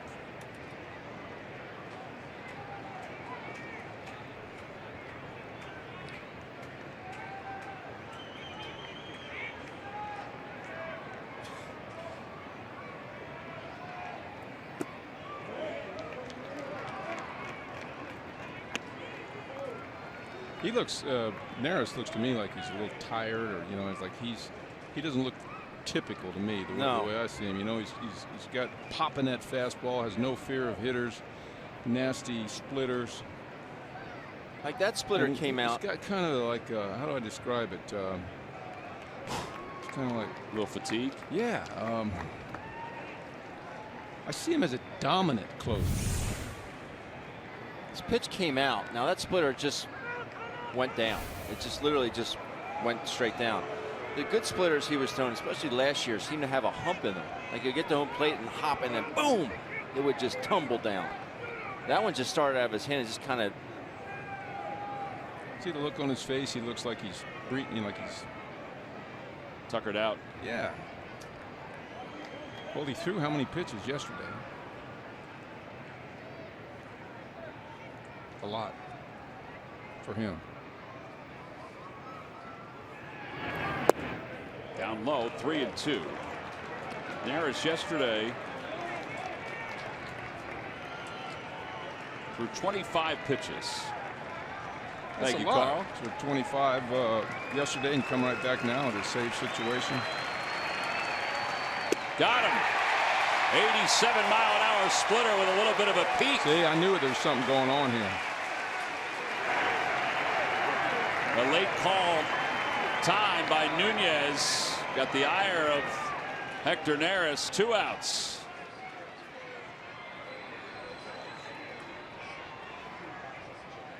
Suave, senor.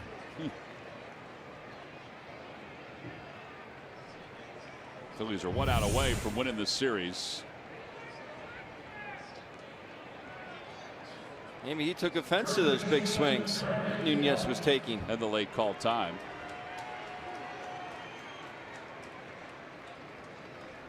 Well, that right there would get you a little rumble. 0-1 to Belt. Oh, that good movement on it. Got on top of it too. But you know, I don't like that. I mean, I know his pitch is a splitter and all that, but if you throw a 3-2 splitter there, what if he lays off of that pitch? And then you're behind 1-0. Yeah. Well, now you got to be on first base with a time run. I see what you're saying. I see. I mean, it's not even. I know it starts in the strike zone, but I mean, if he lays off of it and he's a big swinger, you got the tying run at the plate. No balls, 2 strikes to Belt. Outside, 1-2.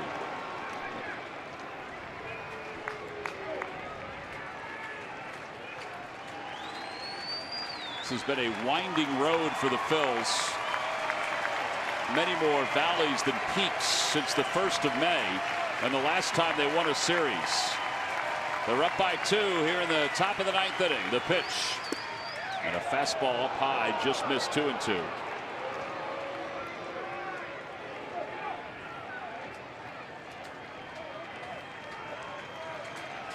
He tried to get Cameron Rupp to calm him down. 2 balls, 2 strikes. He wants the split again. Here it comes.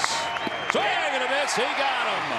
And the Phillies have won their first series since the end of April as Hector Neris throws a 1-2-3 top of the 9th inning. And they take 2 of 3 from the Giants. They win it 9-7 today. The offense has come to life. They had lost 10 consecutive series. The last time they won a series, April 26th, April 27th. That was the last time they won back-to-back games. And it came against the Miami Marlins. Our Chevrolet player of the game is Odubel Herrera, who finished with 3 hits today. He had it going. That's for sure. And all these balls are smoked. He didn't get any cheapies today. We've seen him get some dribblers and some infield hits over the last couple seasons, but the balls he hit today, no way. These balls are smoked. The home run to dead center. Joely Rodriguez in the bullpen, very excited. The 7th inning, I think this was the turning point in the ball game. He hits a 97-mile-an-hour fastball in that left center field gap. Score Cesar Hernandez, who himself had a very good day. He was just on top of his game today. Love to see him hitting the baseball as your Chevrolet player of the game, and he's down on the field with our Greg Murphy. Murph? All right, thank you very much. Yeah, 8 total bases. He had the home run, the 2 doubles. Obviously, you're seeing the ball very well right now. That's certainly a good thing for you, right? Bueno, sí, gracias a Dios, ahorita estoy viendo muy mejor la pelota y eso viene al trabajo que he hecho en el Key y bueno, gracias a Dios me siento bien. Well, thank God, I'm definitely watching the ball much better now, and I think it's due to the work that I've been putting in the batting cage. You've been able to stay very positive. You're a positive guy, but you've been able to stay very positive throughout the month of May. How are you able to do that, just knowing that things are going to work out? El mes de mayo fue difícil, pero tú mantuviste positivo. Habla un poquito cómo hiciste eso. Bueno, sí, gracias a Dios me he quedado positivo en toda situación y yo creo que mayormente eso es porque yo creo en mí, creo en mi talento, en el talento que Dios me dio y creo que una gran parte es por eso. Yeah, I definitely stay positive because I believe in my talent. You know, I really think that I know what I'm doing here. You know, so and I know, you know, God gave me His talent, so I'm just trying to utilize it in the best way. All right, real quickly, 2 games in a row for this team, 2-1 in the month of June. How do you build on this? 2 victorias seguidas, que quieren un mes bueno ahorita. ¿Cómo ustedes ahora siguen construyendo un buen camino? Bueno, sí, ahora que queda juego de la temporada, vamos a tratar de seguir así como empezamos este mes de junio hasta la final. There are a lot of games left, so hopefully we can keep playing well like we're doing these days and stay like this until the end. All right, great game, Odubel. Thank you. Diego, thank you. Guys, back upstairs. All right, Murph, we appreciate that. Odubel Herrera with his first 3-hit game of the year. Hector Neris with his 5th save of the season. Tonight's bounce back after yesterday. The Phils win it 9-7. They take 2 of 3 from the Giants. We'll be back to wrap it up right after this.